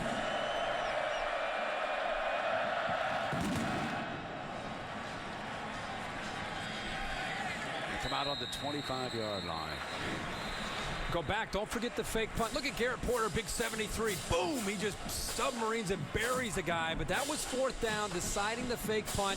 And then here's a great block right here by the left tackle, Donald Hawkins. The linebacker actually takes himself out of the play by shooting a gap. And here's a good block right here by the wide receiver on the outside to open it up by Marcus Johnson. And then there's the vision. We've seen it all night from Jonathan Gray. He bounced it back into the middle and has some serious juice for his size. McCoy talking on the phone to Major Applewhite upstairs. Colt McCoy's younger brother discussing what they're going to continue to do. He's replaced David Ash. Jake Waters with Kansas State behind 24/7. They leave the passing quarterback in, and on first down, deflected. It'll be second down and 10 coming up. The Mike linebacker right there. Now I want to talk about the defensive coordinators here. And I want you to take a look at the average points. Greg Robinson, the year before, they won a Rose Bowl over Michigan. Gene Chizik was here from 05 to 6. And Will Muschamp, remember, came in. But look at the points. Robinson allowed 17.9. Chizik 17.3. Yards, Muschamp only 297. But all of those fellas are down from what Manny Diaz was doing here with the defense. So that is why Mac Brown made the change. Now, taking off is Waters. And Waters is across the 30-yard line. This will bring up a third down. Herbert. Yeah, and I think another thing that had to do with that defense and their dominance was the continuity that they had as a group when they changed from one coordinator to the other. The other thing is you love the NFL. A lot of guys who played on some of those defenses play on Sundays from some of those players, those teams that they had in that era. Third down and 6. I don't know if he's disguising or if he's showing pressure here. It's kind of safety that Josh Turner sneaking up there. Waters from the pocket, in trouble, and down.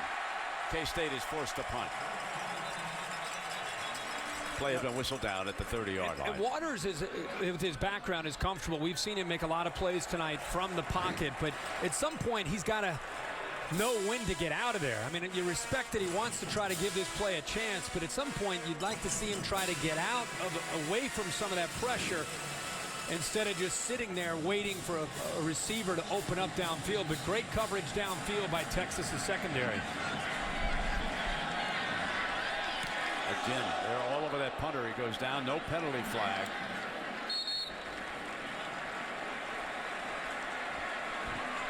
Shipley with the catch. Krause was banged up, but there was no flag on that play. Wow. Doing a fine job. Folks, Coach Bill Snyder has a beef. You've got to protect punters. And the rush man got through, and Reggie's over. The first time I'm going to second guess the referee tonight. Watch the face. You've got a call, a penalty.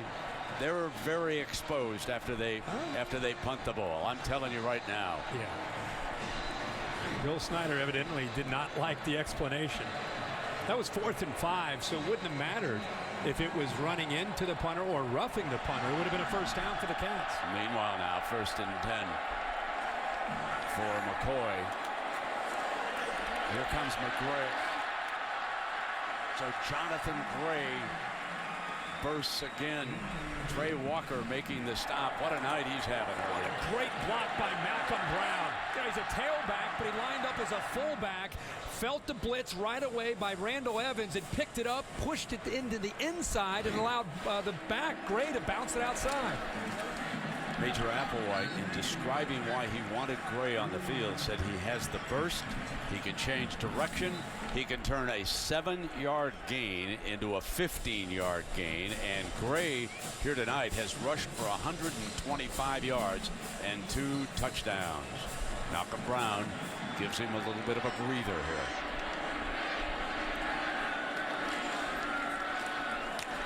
Malcolm is thrown for a loss. There's Moeller in there saying, don't you go away from me, man. I got you. That time the defensive line just taking a little bit of a risk. They're a bit overmatched tonight. They're slanting and angling. That time they slanted towards the sidelines. And they guessed right. They were able to slip by the right tackle, Kennedy Estelle, and Ryan Moeller using his quickness that time to make that play. Case McCoy has not attempted a pass yet since he's been inserted into the lineup here in the second half. But Major Applewhite is keeping the clock running. There is the first pass. Shipley picks up a few yards on it, and Kip Daly. We've said Kip Daly's name a lot here, Herbert. We sure have. You know, he's one of these new corners that when they go to nickel, he's got to be out there on an island quite a bit. He had 2 interceptions last week. We said earlier he took one of them back for a touchdown against UMass. And if Kansas State wants to get back into this football game, here's a 3rd and long. They got to get the ball back to their quarterback, Jake Waters.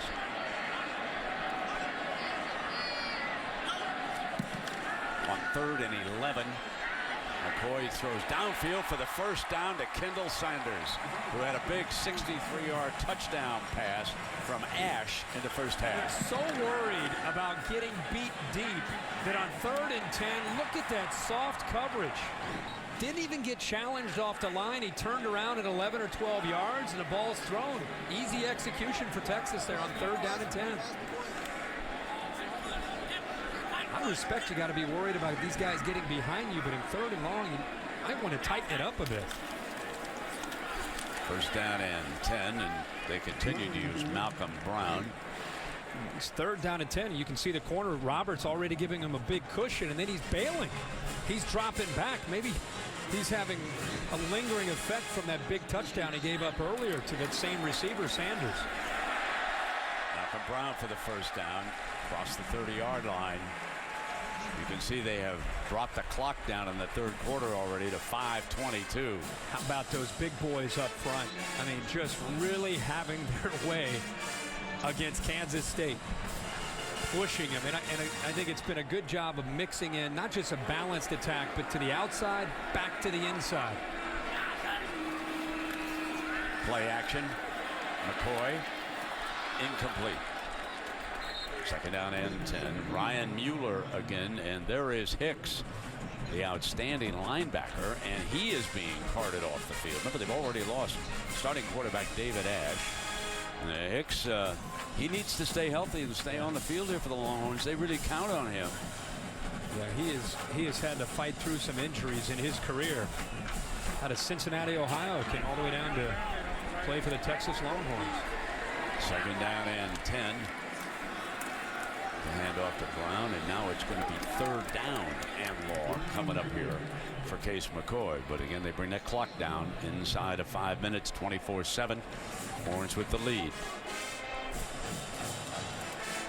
Back in the old days, we'd come in here and it'd be Colt McCoy and Jordan Shipley on 3rd down and 9. And Case McCoy has that same relationship with Jackson Shipley, who'll be closest to him on the left side here. See if number 8 can make a play. Looking in that direction. Pump fake, don't come back. Nothing doing. That was jumped beautifully that time by Blake Slaughter. And that time on 3rd down, Kansas State did bring pressure. They did tighten up the coverage on the outside. And as you said, really good job of just sniffing this out. This screen never had a chance. The linebacker locked in to the running back. Blake Slaughter is there before the back had a chance to really even catch the football. So here comes your 45-yard field goal attempt by Anthony Farah. Made one earlier. 27 yards. Pulls this one to the left. No good. And it'll come back out to about the 28-yard line for Kansas State. So the Wildcats get the ball back after the missed field goal, and you're watching ESPN Saturday. College football bus is here, and a reminder the tailgate week fired up by Kings for Charcoal is coming October 5th. Our driver Matt Bull will be pulling away and headed for Columbus, Ohio, where next week we will have Wisconsin and Ohio State on ABC at 8 Eastern. Jake Waters still in at quarterback here. 24-7. Texas with the lead over Kansas State. Wildcats with that 1 touchdown drive late in the 2nd quarter. Otherwise, they have been dominated by Greg Robinson's new look defense here for the Horns. Sideline complete to Lockett. And let's check in with Robert Flores for an update. Robert. In early 3rd quarter, Devin Gardner, another fumble. Tymir Brown, scoop and score. The Huskies led 21-7. Wolverines have answered. They're down 21-14, 3rd quarter. Yeah, Robert, and they ducked a bullet, the Wolverines did last week against Akron. Can they do it again? Keep us tuned into that one. Wow. Very complete here, Herbie. Very surprised that while we talk a lot about Tyler Lockett, at this point, he has 9 receptions.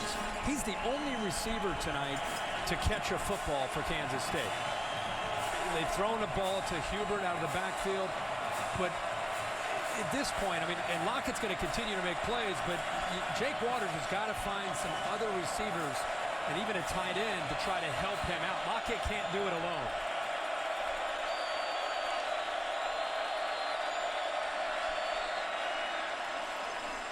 And they give him another shot. That's Thompson as they go to 86 this time. So they did go to the other wide out. And Texas cheated their coverage where they had a corner up tight locked against Lockett, and then they had a safety behind it. A very good decision by Jake Waters to go to the field. Much longer throw, but at least they pick up the 1st down, and a nice effort that time by Thompson to secure the football. Only 3:23 left here in the 3rd quarter. Here comes Hubert. Cut to daylight. Comes across midfield, battles his way for a few extra yards. Remember, his fumble turned into a Texas touchdown here in the 2nd half. Pretty good effort here by the right tackle. Rooks getting up to the 2nd level. He's a big man to get up there, over 300 pounds, but this is the 2nd time we've seen Hubert.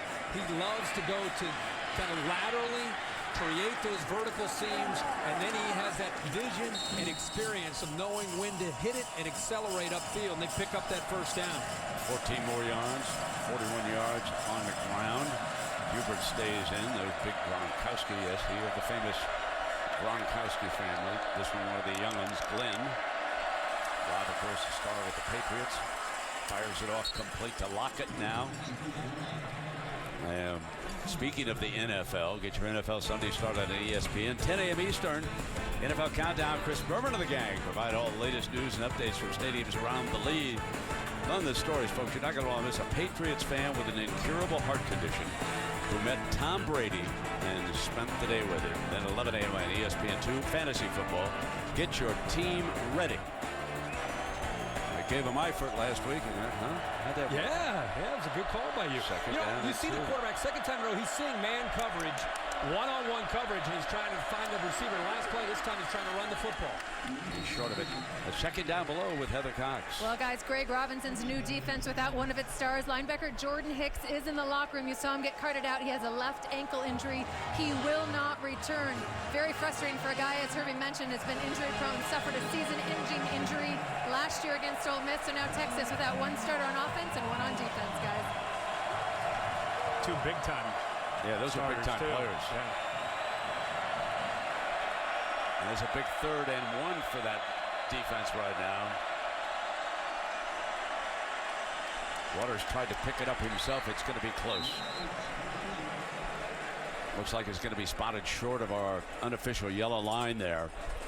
So with the score being what it is and where they are, this was 4-down territory because of the down and distance for Coach Snyder. And this is Bill Snyder's challenge when he's using the dual quarterbacks. Clearly Sam's is suited for the last play and this play, but he's going with Waters because of his ability to throw the football, and he hopes that Waters can do just enough when it comes to running that part of their offense.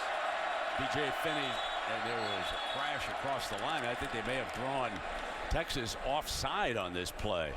Let's see, Finney was applauding there.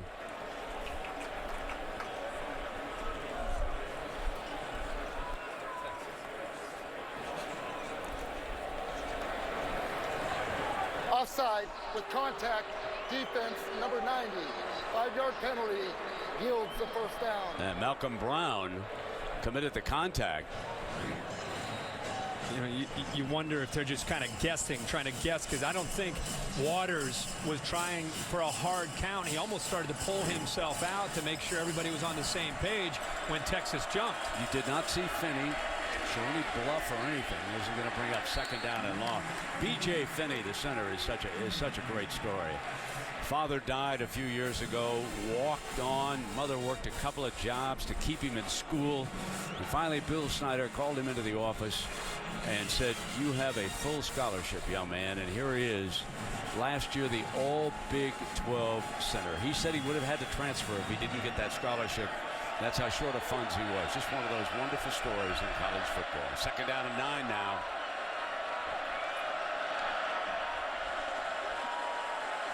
Firing to the near side, incomplete. Lockett was going a little bit deeper and didn't break that route off. Now, they weren't on the same page, but you could tell that he had what he wanted into the boundary, a shorter throw, one-on-one, and a chance to try to make a play against a corner in Evans who hadn't played as much as some of the others. He had the matchup exactly what he wanted. He just wasn't quite on the same page and not in sync with Lockett. He's got him in the exact same spot again. This time they have a safety over the top, though, to try to protect the corner. Last play of the quarter.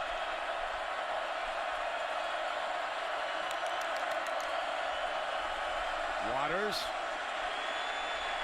runs away from the pressure. Got the first down into the red zone. Across the 15-yard line as we've come to the end of the 3rd quarter. But so far, Texas is winning not only the game, but also the turnover battle.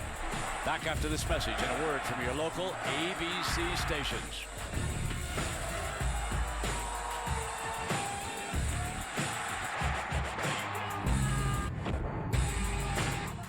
Where Texas and Mac Brown lead 24-7. Mac has lost 5 straight to Kansas State. Remember, he has 1 goal left for his Longhorns. Win the Big 12 championship. Can Mac pull that off? Won't be easy, but can he pull it off? He'll go to a BCS Bowl, and he will prove a lot of doubters wrong. But remember, this is a tiny, tiny step he's trying to make here tonight. There's a whole minefield ahead of the embattled Longhorn coach. But here tonight, his team has stood up so far to a team that's dominated. But Jake Waters, who ran for 13 yards on 3rd and 9 to end the 3rd quarter, is trying to get the Wildcats into the end zone. Option look. Pitch now to Hubert. Run out of bounds on that far side. Steve Edmond.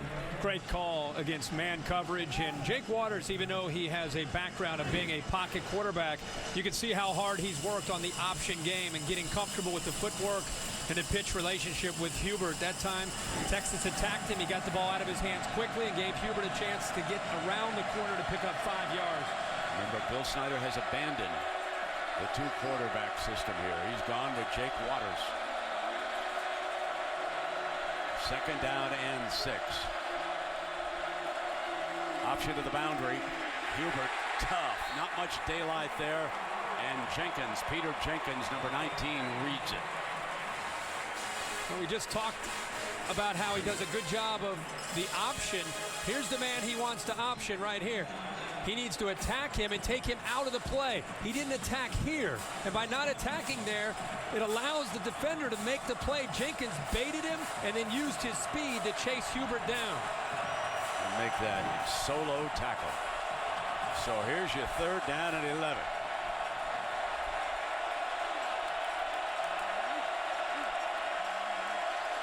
Inside shovel pass. Hubert got the 1st down. It is 1st and goal. A beautifully delivered shovel pass, Harvey. Great time to call it, and a good block by Keenan Taylor, the right guard. A little shovel pass. I think it caught Texas off guard completely. They were looking at the receivers downfield. I think they lost sight of Hubert that time. And again, the right guard Taylor led the way around, and some pretty good moves there by Hubert. Some good footwork to keep that play alive. Goal line defense. 1st down and goal.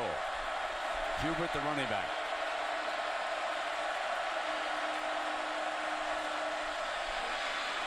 Battling touchdown. Kansas State stays alive early in the 4th quarter.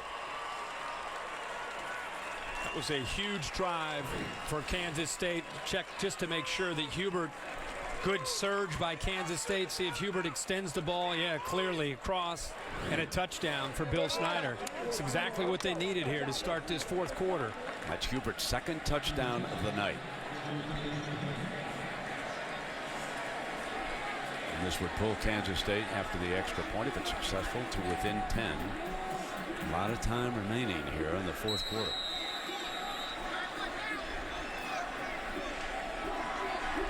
Kansas State's goal when they play these teams for Big 12 powers with a lot of ability, get it to the 4th quarter, get it within 1 possession. Cantelli tacks on the extra point. You're watching ESPN Saturday Night Football on ABC. Well, they're widely regarded as football's first family, so join us as we revisit the upbringing of the Manning brothers with never-before-seen footage, stories from their childhood all the way to their NFL stardom. SEC Story, The Book of Manning, Tuesday at 8 p.m. Eastern on ESPN, also live on Watch ESPN. For those of you who like this, I love the Giants in Carolina. I love a desperate Giant team. Eli Manning is better than he looked last week. Do that what you might with that. Here we go. Oh. There you go. Giving tips out. Fielded at the 10 by Sanders. Swinging wide to the right. Blasted out of bounds at the 35-yard line. Well, Herbie, take a look at the Pacific Life game summary. Get everybody up to date. Texas's defense heard all week how bad they've been in their last 2 ball games. They came out with an attitude. First 4 possessions, Kansas State couldn't do anything. They had 4 punts. Gave David Ash a chance to settle into this game. Hit a big play to Kendall Sanders for a touchdown to give Texas an early lead and kind of get David Ash going. And after that, he just handed the ball off to Jonathan Grant. Texas stepped out to a big lead, 24-7. But Kansas State, all of a sudden, is pulled within 10 after that last drive to get it to 24-14. Now, Case McCoy has replaced David Ash, being evaluated again for a concussion Jonathan Gray is in as McCoy's running back, but he snaps it off incomplete. John Harris was the target that time. That was a great throw by Case McCoy, and I love the call by Major Applewhite. Case McCoy is, for the most part, been just managing the game, handing the football off here on 1st and 10 after a touchdown. Get the ball out of his hands quickly. Accurate throw. Harris just dropped it. Right back to him. And that will make it 3rd down and 1. And our play caller liked the daylight that time, Herbie, and he went right back. And Roberts has been giving such a big cushion until he's willing to come up and take that away. If you need 6, 7, 8, 9, 10 yards with Roberts lined up deep and also bailing, might as well just take it. 3rd and 2. Now they tighten up their coverage on 3rd and short. So McCoy looks back to the left side, throws sideline, 1st down, Marcus Johnson. I think Kansas State, if they want to come back into this game, they have to be willing to take some chances. This time, Kip Daly initially lined up tight right at the line of scrimmage, and then he bailed at the snap of the ball. Here's Gray, his 2nd down and 10, and that stopped by the middle. Reed was there, the young man. Well, actually, he's a senior from Wichita, so he's no longer a young man. The reason that's important to try to challenge these Texas receivers, even though it's a bit of a risk, is because you can disrupt the timing with a backup quarterback, try to make him take a chance and try to maybe force it into traffic. I think at this point in the game, you got to take those chances. Malcolm Brown also in the game. He gets the handoff. This is going to be 3rd and long. Clock winds down inside of 12. We got a 10-point cushion here. And the Longhorns have not turned the ball over once here tonight. That remembers the big story of the recent history against Kansas State. Bergeron in as the back on 3rd and 10 for Mac Brown.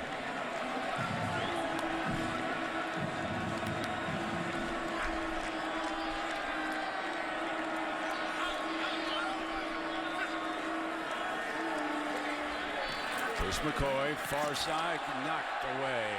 Penalty flag, however. Roberts with the coverage that time on Harris. And there is a penalty flag.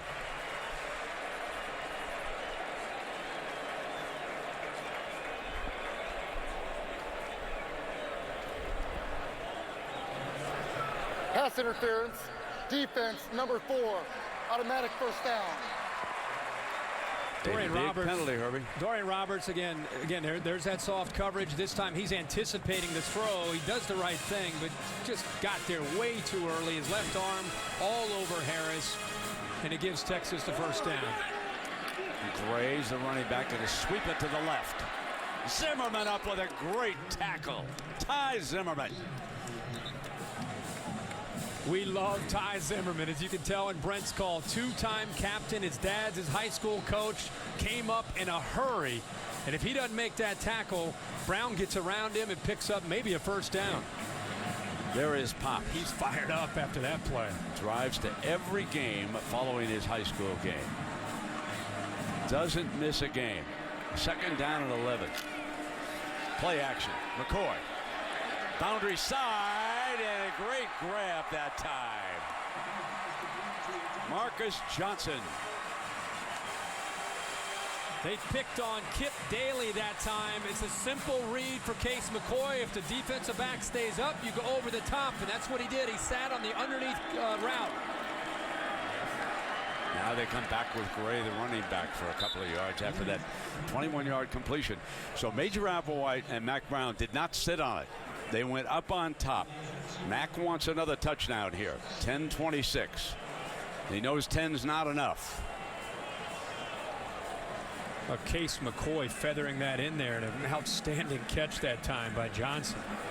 We've seen a couple that he's made on that far boundary where he's had to get his feet down and stretch out to make a play. Bergeron. He's got the carry. Bounces outside. Broke one tackle and battles his way and picks up a little over a yard. Tough run. I think that's why you have to swarm as a Kansas State defense.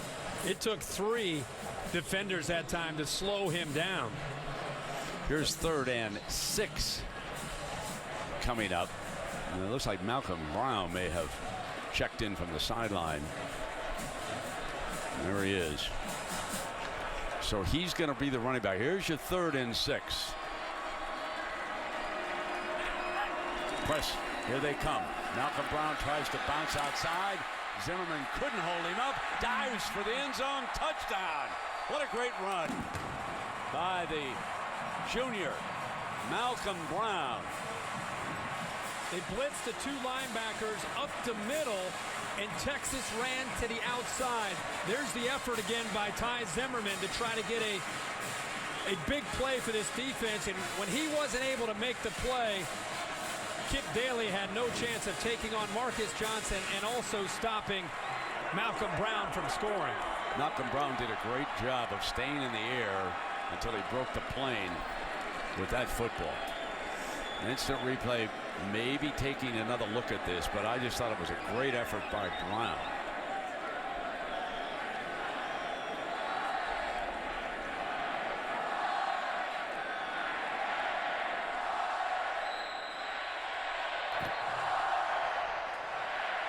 The ruling on the field of a touchdown is under further review. Here's a look we haven't seen. Knees are still up. Dives. Oh, it's close. It sure is. Ooh.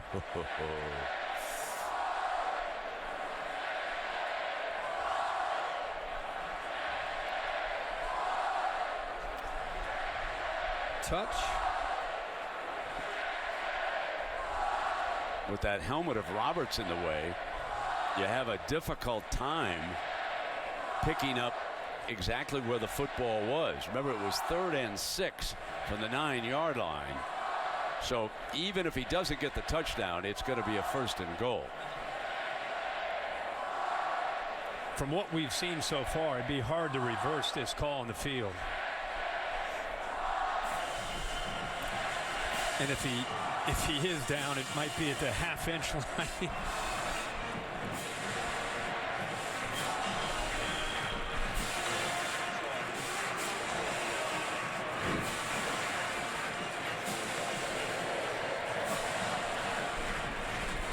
Talked about Jonathan Truman and Blake Slaughter, the 2 inside linebackers. See him right up the middle. They got picked up. And there's that vision from Brown bouncing it to the outside, and the effort that you talked about, Brent, to try to get it into the end zone. Kansas State did roll the dice there by blitzing those backers.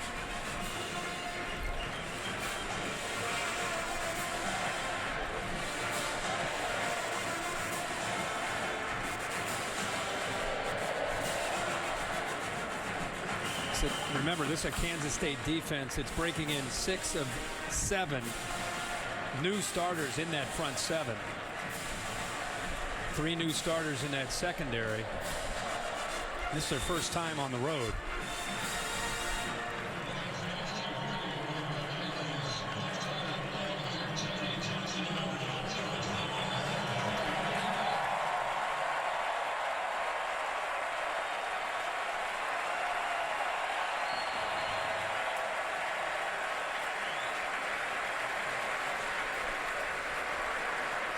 After further review, the ball carrier's knee was down prior to the ball breaking the plane. It will be Texas's ball, 1st and goal at the 1-foot line. Wow. Like you said, if they rule it down, right at the wrong foot line. So it'll be Right. 1st down and goal. And Malcolm Brown did such a great effort. You've got to give it back to him, give him the and ball. let De La Torre lead the way. I think everybody in this stadium and everybody watching at home knows who's about to get the football.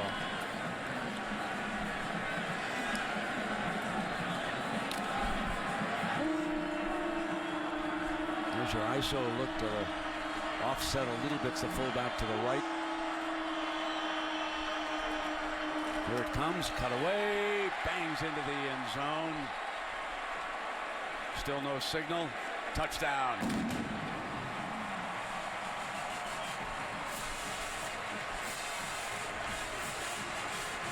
Took an extra effort, but number 28, Malcolm Brown, got the job done.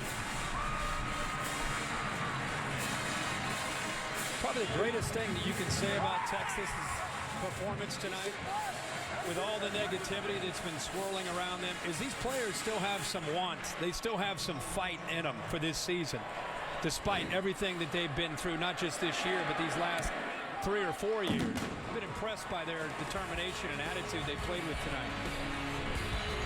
A happy running back. And why not?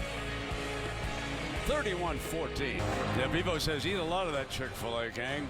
And a reminder to stay tuned, except on the West Coast, for your late local news over most of these ABC stations. Of course, SportsCenter on ESPN will have all the scores from a very, very busy day. Big show here for the Texas Longhorns. Herbert, you were making a point about the youngsters and the coaching staff.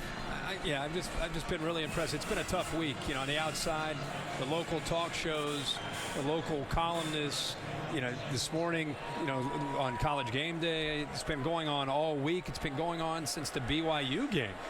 And you wondered what they might have left in them. Mac Brown talked about, we still have the Big 12. We still can make a run and get to a BCS bowl game by winning the Big 12. And they're not going to celebrate that tonight, but I've just been impressed with the way they've come out and played as players tonight. They played with some heart. Much as people criticized the lack thereof, they've shown some heart tonight.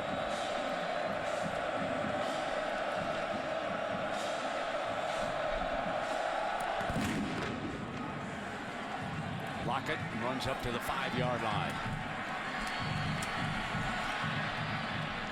Now to the 27-yard line. Well, you have to go back in time to the last time that the Longhorns were able to win. Chance Mock was the starting quarterback that night. Al Roberson, great quarterback for Kansas State. But in the end, after he gave them the lead, it was Vince Young off the bench. And who does he search out after the winning touchdown? The man he replaced, Chance Mock. And that, folks, is the last time. Remember, the year they won the championship, the Longhorns, they did not play Kansas State. When the Big 12 was in divisions, you did not play every team in the other division.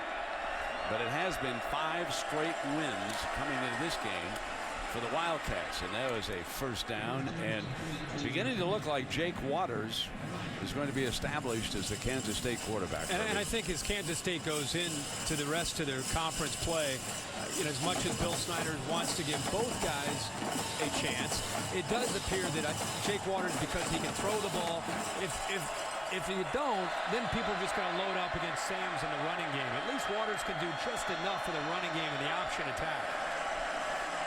And first down and 10. Offensive line holds. Incomplete. Let's check in with Robert Flores for an update. Robert. All right, Brent, Michigan has come back to tie this game after an interception. Fitz-Toussaint goes in, and the Wolverines tied with UConn 21-21 in the fourth quarter. Robert, go figure. That one we thought would be one-sided, and this one we thought would be close. But that's why they play the games. And Texas leads this one 31-14. 8.5 minutes remaining for Kansas State. Second down and 10. And a wrestling match with the clock still running on that sideline. Thompson, the receiver. And I think that's what Texas wants to do right now. It's not just about trying to get Kansas State off the field. It's about securing victory, getting pressure on Waters, trying to keep the ball in bounds. These defensive backs have played pretty well for the most part tonight.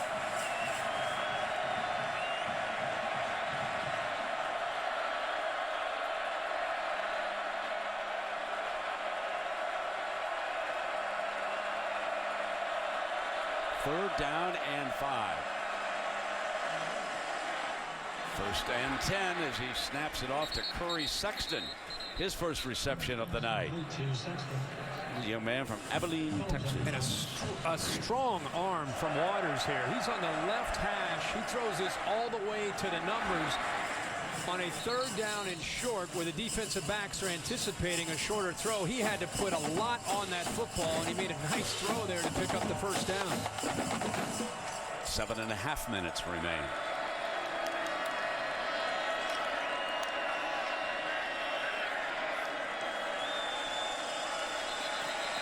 Waters going to go deep downfield, and play had stopped.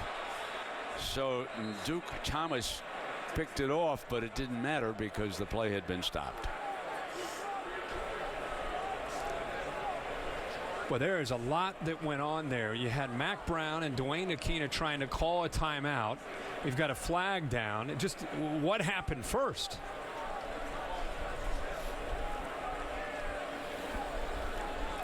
Dwayne Aquina and Mack Brown were going crazy trying to get a timeout called.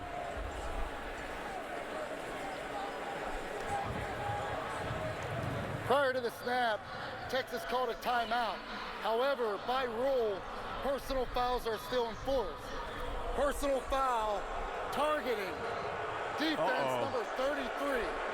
He's kicked out. 15-yard penalty. That's Steve Edmond. And by rule, number 33 has disqualified himself from the game. Now, this is the second half, and it would hurt Texas in their next game in the first half, but it goes upstairs to instant replay. They can overturn the ejection, but not the penalty. Watch the linebacker. He does come in high. Yeah. It does come in high. It's not necessarily helmet to helmet, but if they feel he targeted the quarterback, he's gone.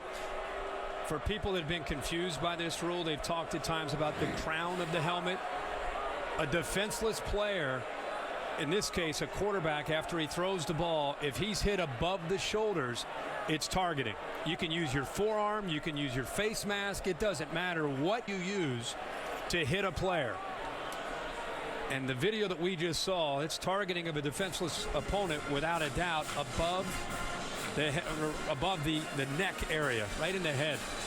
Let's talk about the reason for this rule. And let's remember tonight, David Ash was knocked out of the game in the first half. Certainly not a dirty play. I don't mean to indicate that. But because of a possible concussion, they are trying to limit the number of head injuries. Targeting is under further review. That's right. Now remember, all instant replay can do is say he was not ejected from the game. They cannot overturn the penalty. And the only way they can overturn this if the initial contact was somehow to the shoulder and then he went up to the headgear. But if the initial contact, the very first thing he hit, was above the neck, then they'll hold on to the call that's on the field and he'll be ejected. And the video that we've seen so far looks like he hit him above the neck.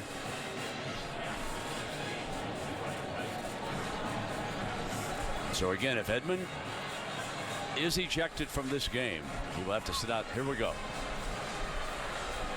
After further review, the ruling on the field of targeting is confirmed.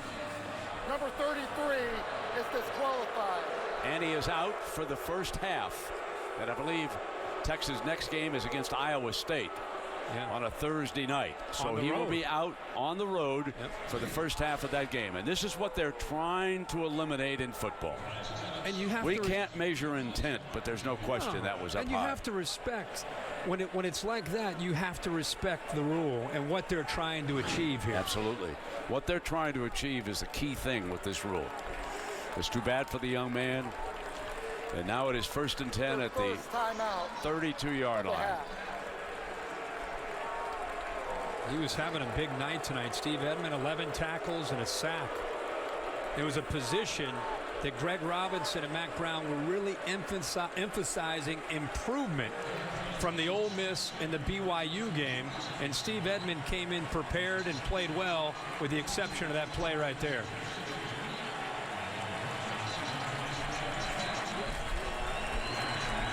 You know, we have an official back in the studio in Bristol, Dave Kataya. He is our expert. He's a former Pac-10 coordinator of officiating. Dave, come on in here and tell us if we were correct, if you too thought that was targeting and the young man should be kicked out of the game. Brett and Kirk, I think you're absolutely correct. All the elements are there. You've got to launch.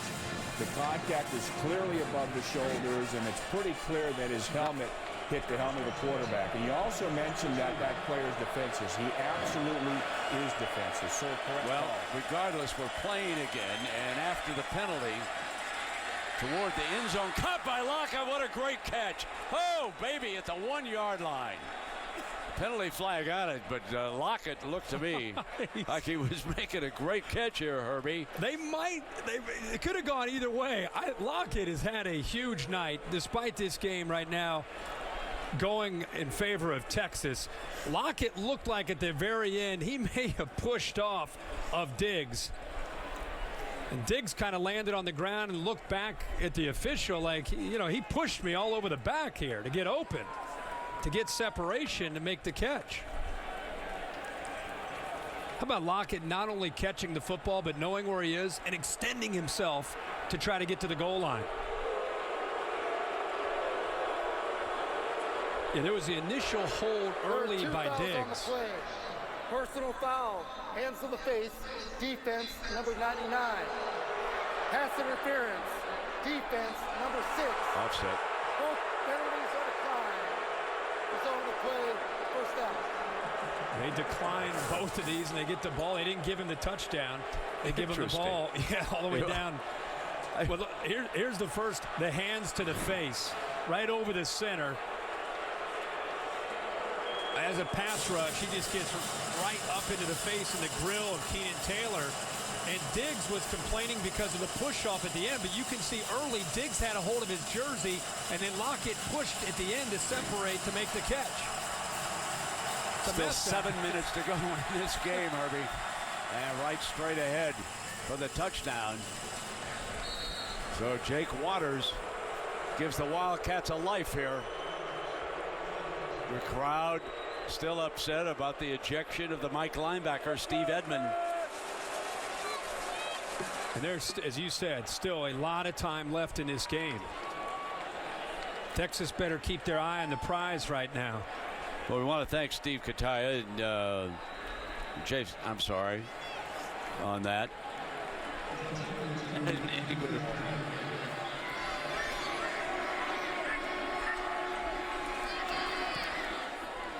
The extra point is tacked on. A 10-point game and still 7 minutes to go. Hang on, everybody.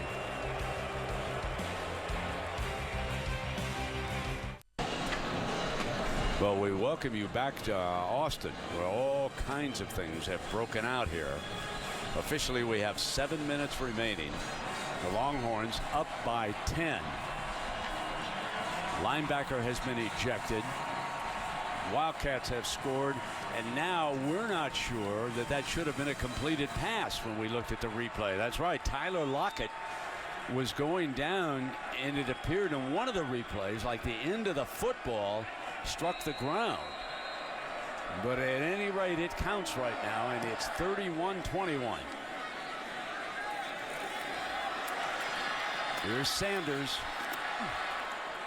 He's down. So let's go back here, Herbie, and take another look at Lockett now. Watch the end of the football as it comes down. Well, definitely looks like there was some contact, but it looked like maybe his right hand got underneath. So this is where they had 2 penalties on Texas that they declined. Looks like a catch to me. Close. Yeah. But nonetheless, 6 plays, 73 yards, a little over 2 minutes, which is exactly what Kansas State had to do to try to give themselves a shot here. Now they got to get this Horns offense off the field if they want to get it within 1 possession. Gray, the running back, breaks loose. And that is why Major Applewhite wanted him as the #1 running back here tonight. A well-designed play. This is just going to follow his block of the tight end. Swain cuts it back. He's been doing this a lot. He's been bouncing it to the outside. This time he cuts it back, a design cut back. And I think this is almost a coming out party for Jonathan Gray. He played well last year. You talked about how Major Applewhite feels like he's emerged. Tonight we're seeing he's really asserting himself. 137-yard night, Herbie. 2 touchdowns. That's right. Exactly. First down and 10. Applewhite goes to work on the clock. And what the Horns want to avoid here is any kind of a turnover. They lead it by 10. They played smart football on this side of the field all night long. Whether it was David Ash in the first half, or boy, give Case McCoy a lot of credit for coming in relief. He's been 5 of 8. Hadn't thrown a lot of passes, but he's managed this game, getting into the right checks, showing that veteran attitude that he has. Malcolm Brown is also there with Gray alongside the quarterback, Case McCoy, who has come on here in the second half. Texas has not turned the ball over in this game. And here comes Gray. And let us check in with Robert Flores for an update. All right, Brent, AT&T All-America Player of the Week nominee. How about the collection of running backs for Wisconsin? In total, 45 carries, 375 yards, 5 touchdowns in their win against Purdue. You can text VOTE to 34763. And a week from tonight, Wisconsin will take on Ohio State. That will be the primetime game on ABC. Fellas? And Robert, tell the Buckeye defenders to buckle up, everybody. Here come those Badger running backs. What else he's doing, huh, Herbie? 5 minutes to go now. McCoy puts it up, and Shipley goes down. Is there a penalty flag? The crowd certainly wanted it. The only thing it could have been, if they're not going to call that, is incidental contact. But Shipley went down, and if he didn't go down, he probably makes his catch. Evans, boy, he hooks him with his left arm. No question about the hook. Was it catchable here if he'd stayed up? To me, it looks like that's a questionable call. Hooked him with his left There's no arm. question he hooked him. So on 4th down now, Thompson is back deep, fair catch. At the 33-yard line. 4:49 to go. Wildcats with a football when you come back. Last time they had the ball, 6 plays, a little over 2 minutes and a touchdown. Had some help from Texas with some penalties.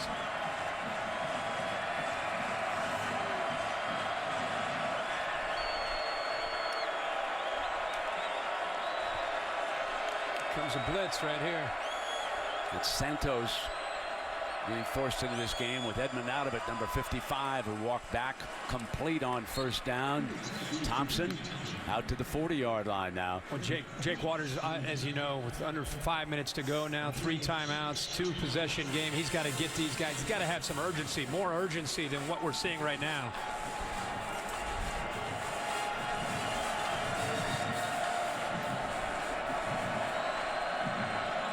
Sexton is lined up to the boundary side.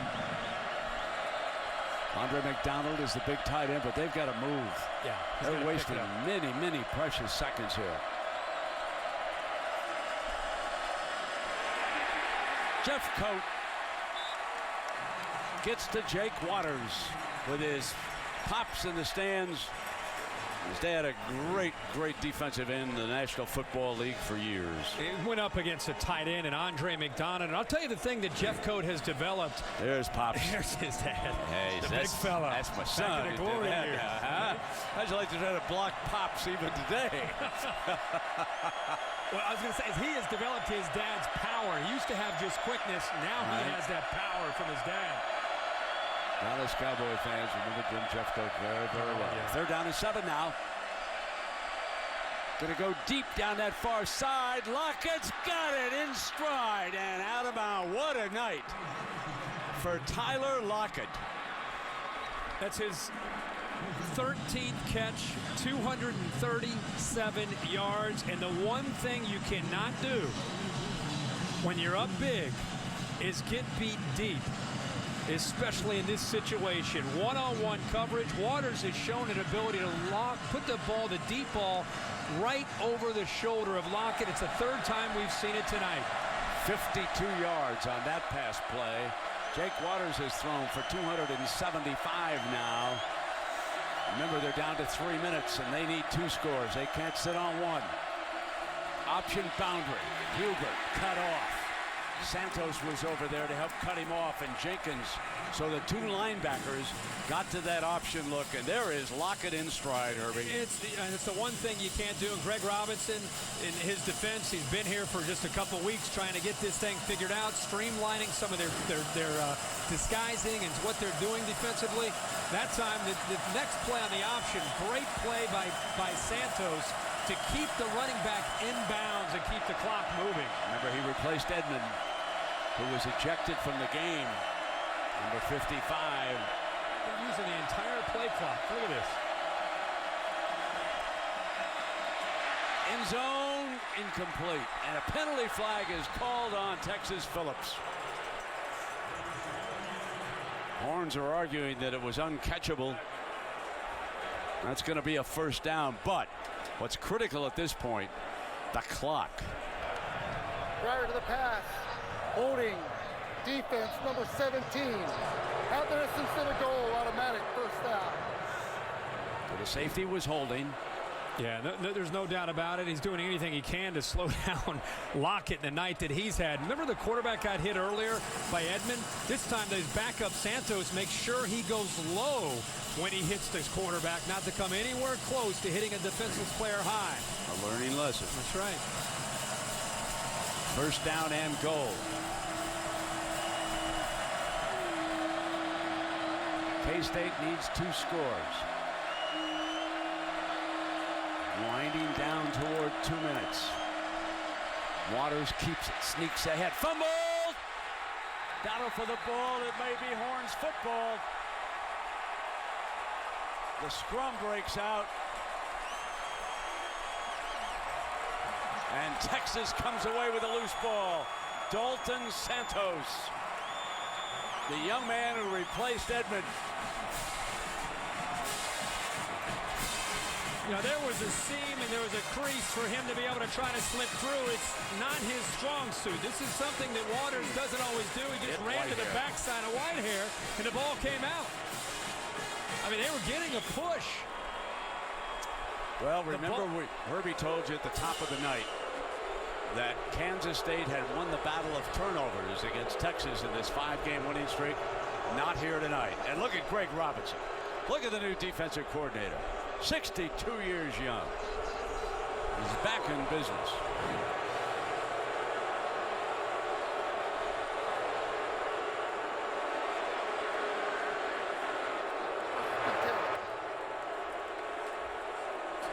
There's their turnover margin of a year ago. Herbie also told you how many guys up front they've lost.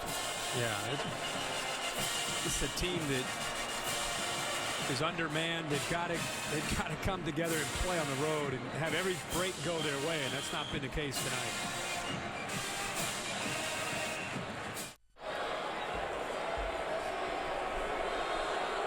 And we welcome you back to Austin, Texas. The Longhorn. The Longhorns desperate for a win. Lead Kansas State 31-21. It has been an eventful night down here in Austin for those of you who just joined us. Mack Brown, under enormous public pressure, has said the last goal on the table is to win the Big 12 championship. His starting quarterback, David Ash, returned in the first half, was knocked out with another possible concussion, having missed the Mississippi game a week ago. Case McCoy is under center right now, and he has Jonathan Gray as his running back. And Herbie, tell the folks who joined us what kind of a night the Horns have had, especially Jonathan Gray. Well, they've been backed into a corner. They came out tonight and they fought. You know, they really have. Kansas State just blew an opportunity. Their quarterback, Jake Waters, fumbled at the 3-yard line. They were trying to go in to try to get this to a 31-28 game. Texas got the fumble and got the football back here late in this football game, or it could have been a very interesting finish. So we're going to take you back, and we're going to get those of you up to date. This was the handoff to Malcolm Brown, who barged across for the touchdown. Now, this is what Herbie told you about. He's going to run up the backside of his guard, lose the football, and a linebacker, a backup linebacker, Dalton Santos, recovers, and he replaced Steve Edmond, who was kicked out of the game for targeting. And there is their new defensive coordinator, Greg Robinson's reaction. Those of you who are watching us in Syracuse and Ann Arbor are probably saying, we never saw Greg celebrate like that when he was with us. No. But it is such a nice story. Greg Robinson has come back. He was once a defensive coordinator. He has changed up things, and Herbie, they've allowed only 399 yards here tonight. And this is a defense that 2 games ago gave up 550 yards on the ground alone to BYU and 272 yards on the ground to Ole Miss last time out. And a handoff to the go-to back.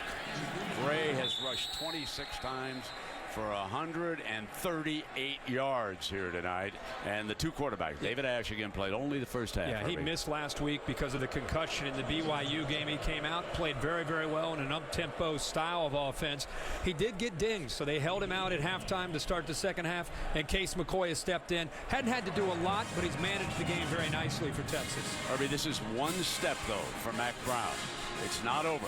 The quest to win the Big 12. And here is the schedule. On Thursday night, they will play Iowa State on October 3rd. Then the big one in Dallas. The Red River rivalry. Can Mac snap that 2-year beating that he's taken at the hands of Oklahoma? Then they've got to go to TCU. You got Kansas. Kansas won a big game today. West Virginia down a little bit, but Oklahoma State and Baylor, 2-year last. Honestly, Texas Tech. Outside of Kansas and West Virginia, there isn't any game on their schedule that's necessarily a gimme on a Thursday night to go to Ames, Iowa. Ask Oklahoma State how much fun that is from a few years ago with Justin Blackman and Brandon Whedon, and they couldn't get out of there. So the Wolves are howling at the door. But here tonight, the Longhorns regrouped and turned in by far their most impressive performance of the season. And this will move them to 2-2. And coming up after the game, stay tuned for the Ford wrap-up with Robert Flores. And I think it needs to be said that Mac Brown's taken a lot of criticism, not just this week, not just since the BYU game, but really the last 4 years. In 2009, they're in the national championship against Alabama. The last 4 years have not gone the way he would like or their fan base would like, and people have already been talking about. There was a report this week, remember, that Nick Saban's been contacted. Oh, is Nick Saban going to be the next coach? They're trying to replace him before they even have let him go. He's heard all that. He blocks it out. He's focused his team on getting them ready for tonight, and you got to give him a lot of credit because his team's played with a lot of heart. And you can forget that Nick Saban gossip. Here is Farrah from the end zone. And this is Thompson. Picks it up. And he's got an alley. Give him a couple of blocks. And he'll head for the end zone. And he is finally stopped near the 10-yard line with 1:26 to go.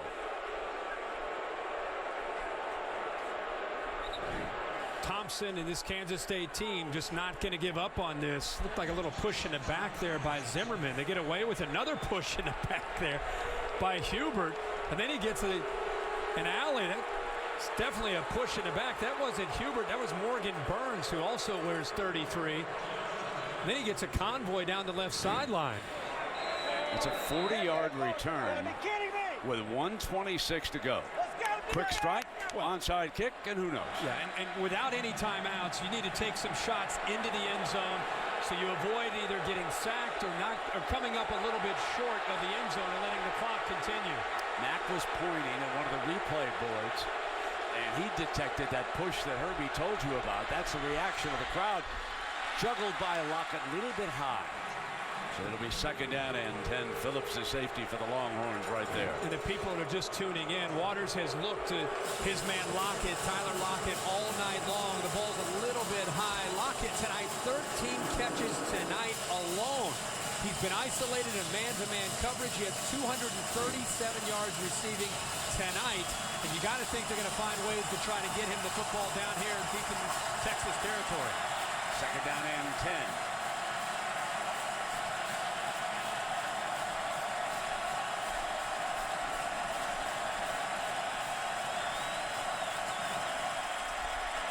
Look out, Waters got sacked by Jeff Coat again. Jackson Jeff Coat, and there's his daddy, an assistant coach with Colorado. He is here tonight. And remember, they're out of timeouts. The last thing that Bill Snyder wanted to see was a sack. This tight end, Andre McDonald, held again against Jeffcoat. He cannot handle that pass rush. They need to help him with a running back. On 3rd and 18. Jeffcoat trying to get there, but his play is stopped.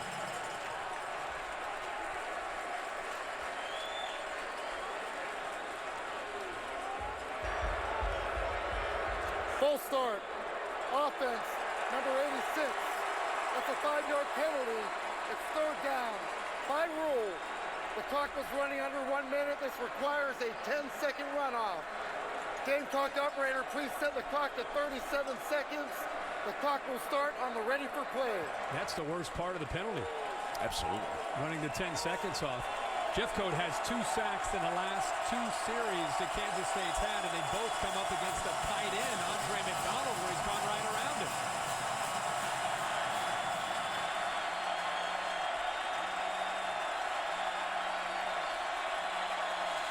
Now he's matched against Cornelius Lucas. Fumble, loose ball.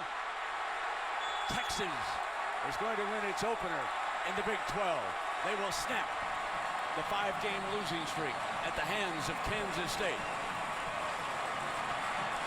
Mack Brown with a little breathing room.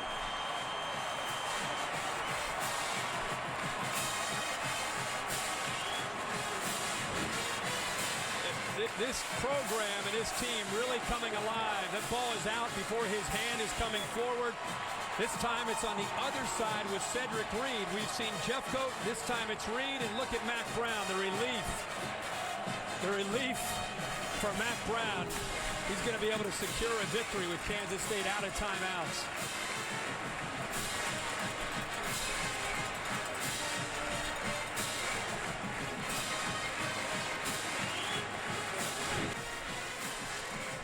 A little Texas pride tonight here in Austin.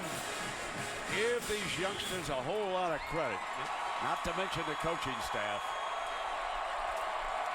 They didn't get down on themselves. And Kansas State will bounce back from this, trust me.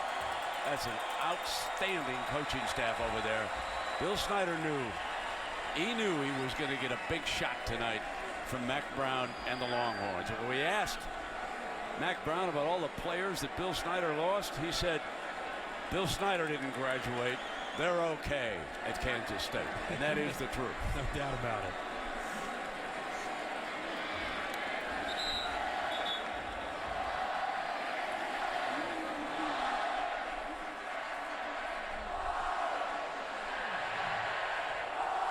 Something to cheer about in Austin, Texas tonight.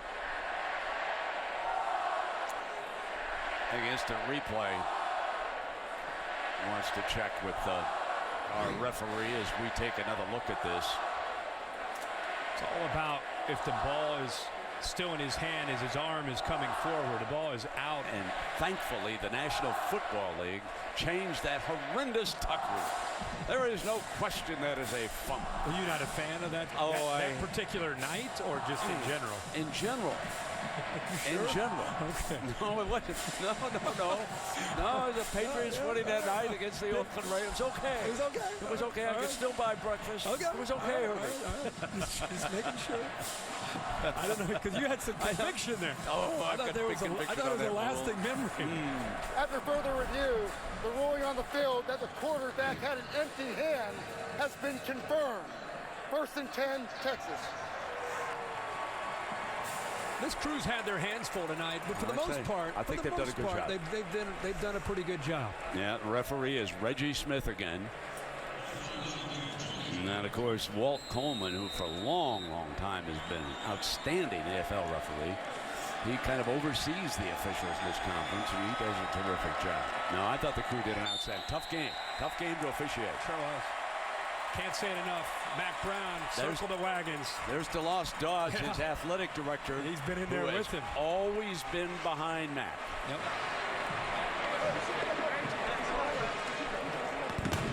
And he'll go see his good friend Bill Snyder now.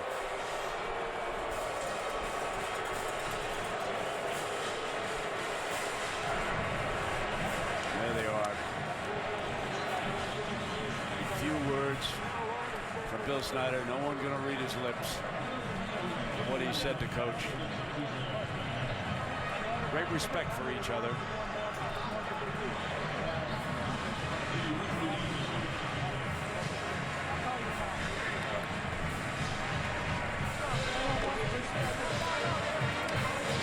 It's an example of why in the coaching fraternity a lot of the guys pull for Mac Brown. Well, they pull for each other. Yeah. They know how Yeah, they tough do. the job is. What have Sure you done for me lately? Absolutely. You know, that's the world we're in, and I understand that. And so does every coach. And so do you. I mean, everybody understands it. That's just the way it is. Mac's done great. Made a lot of money down there. He's been very successful. He's done a wonderful job with Texas, and the heat's on.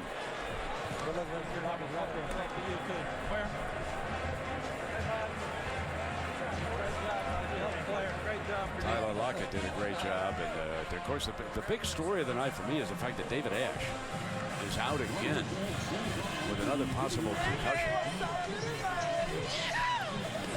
It's dancing time here now in the state capitol, and family, Kansas State goes off together as they entered together. Let's go down now to Heather Cox.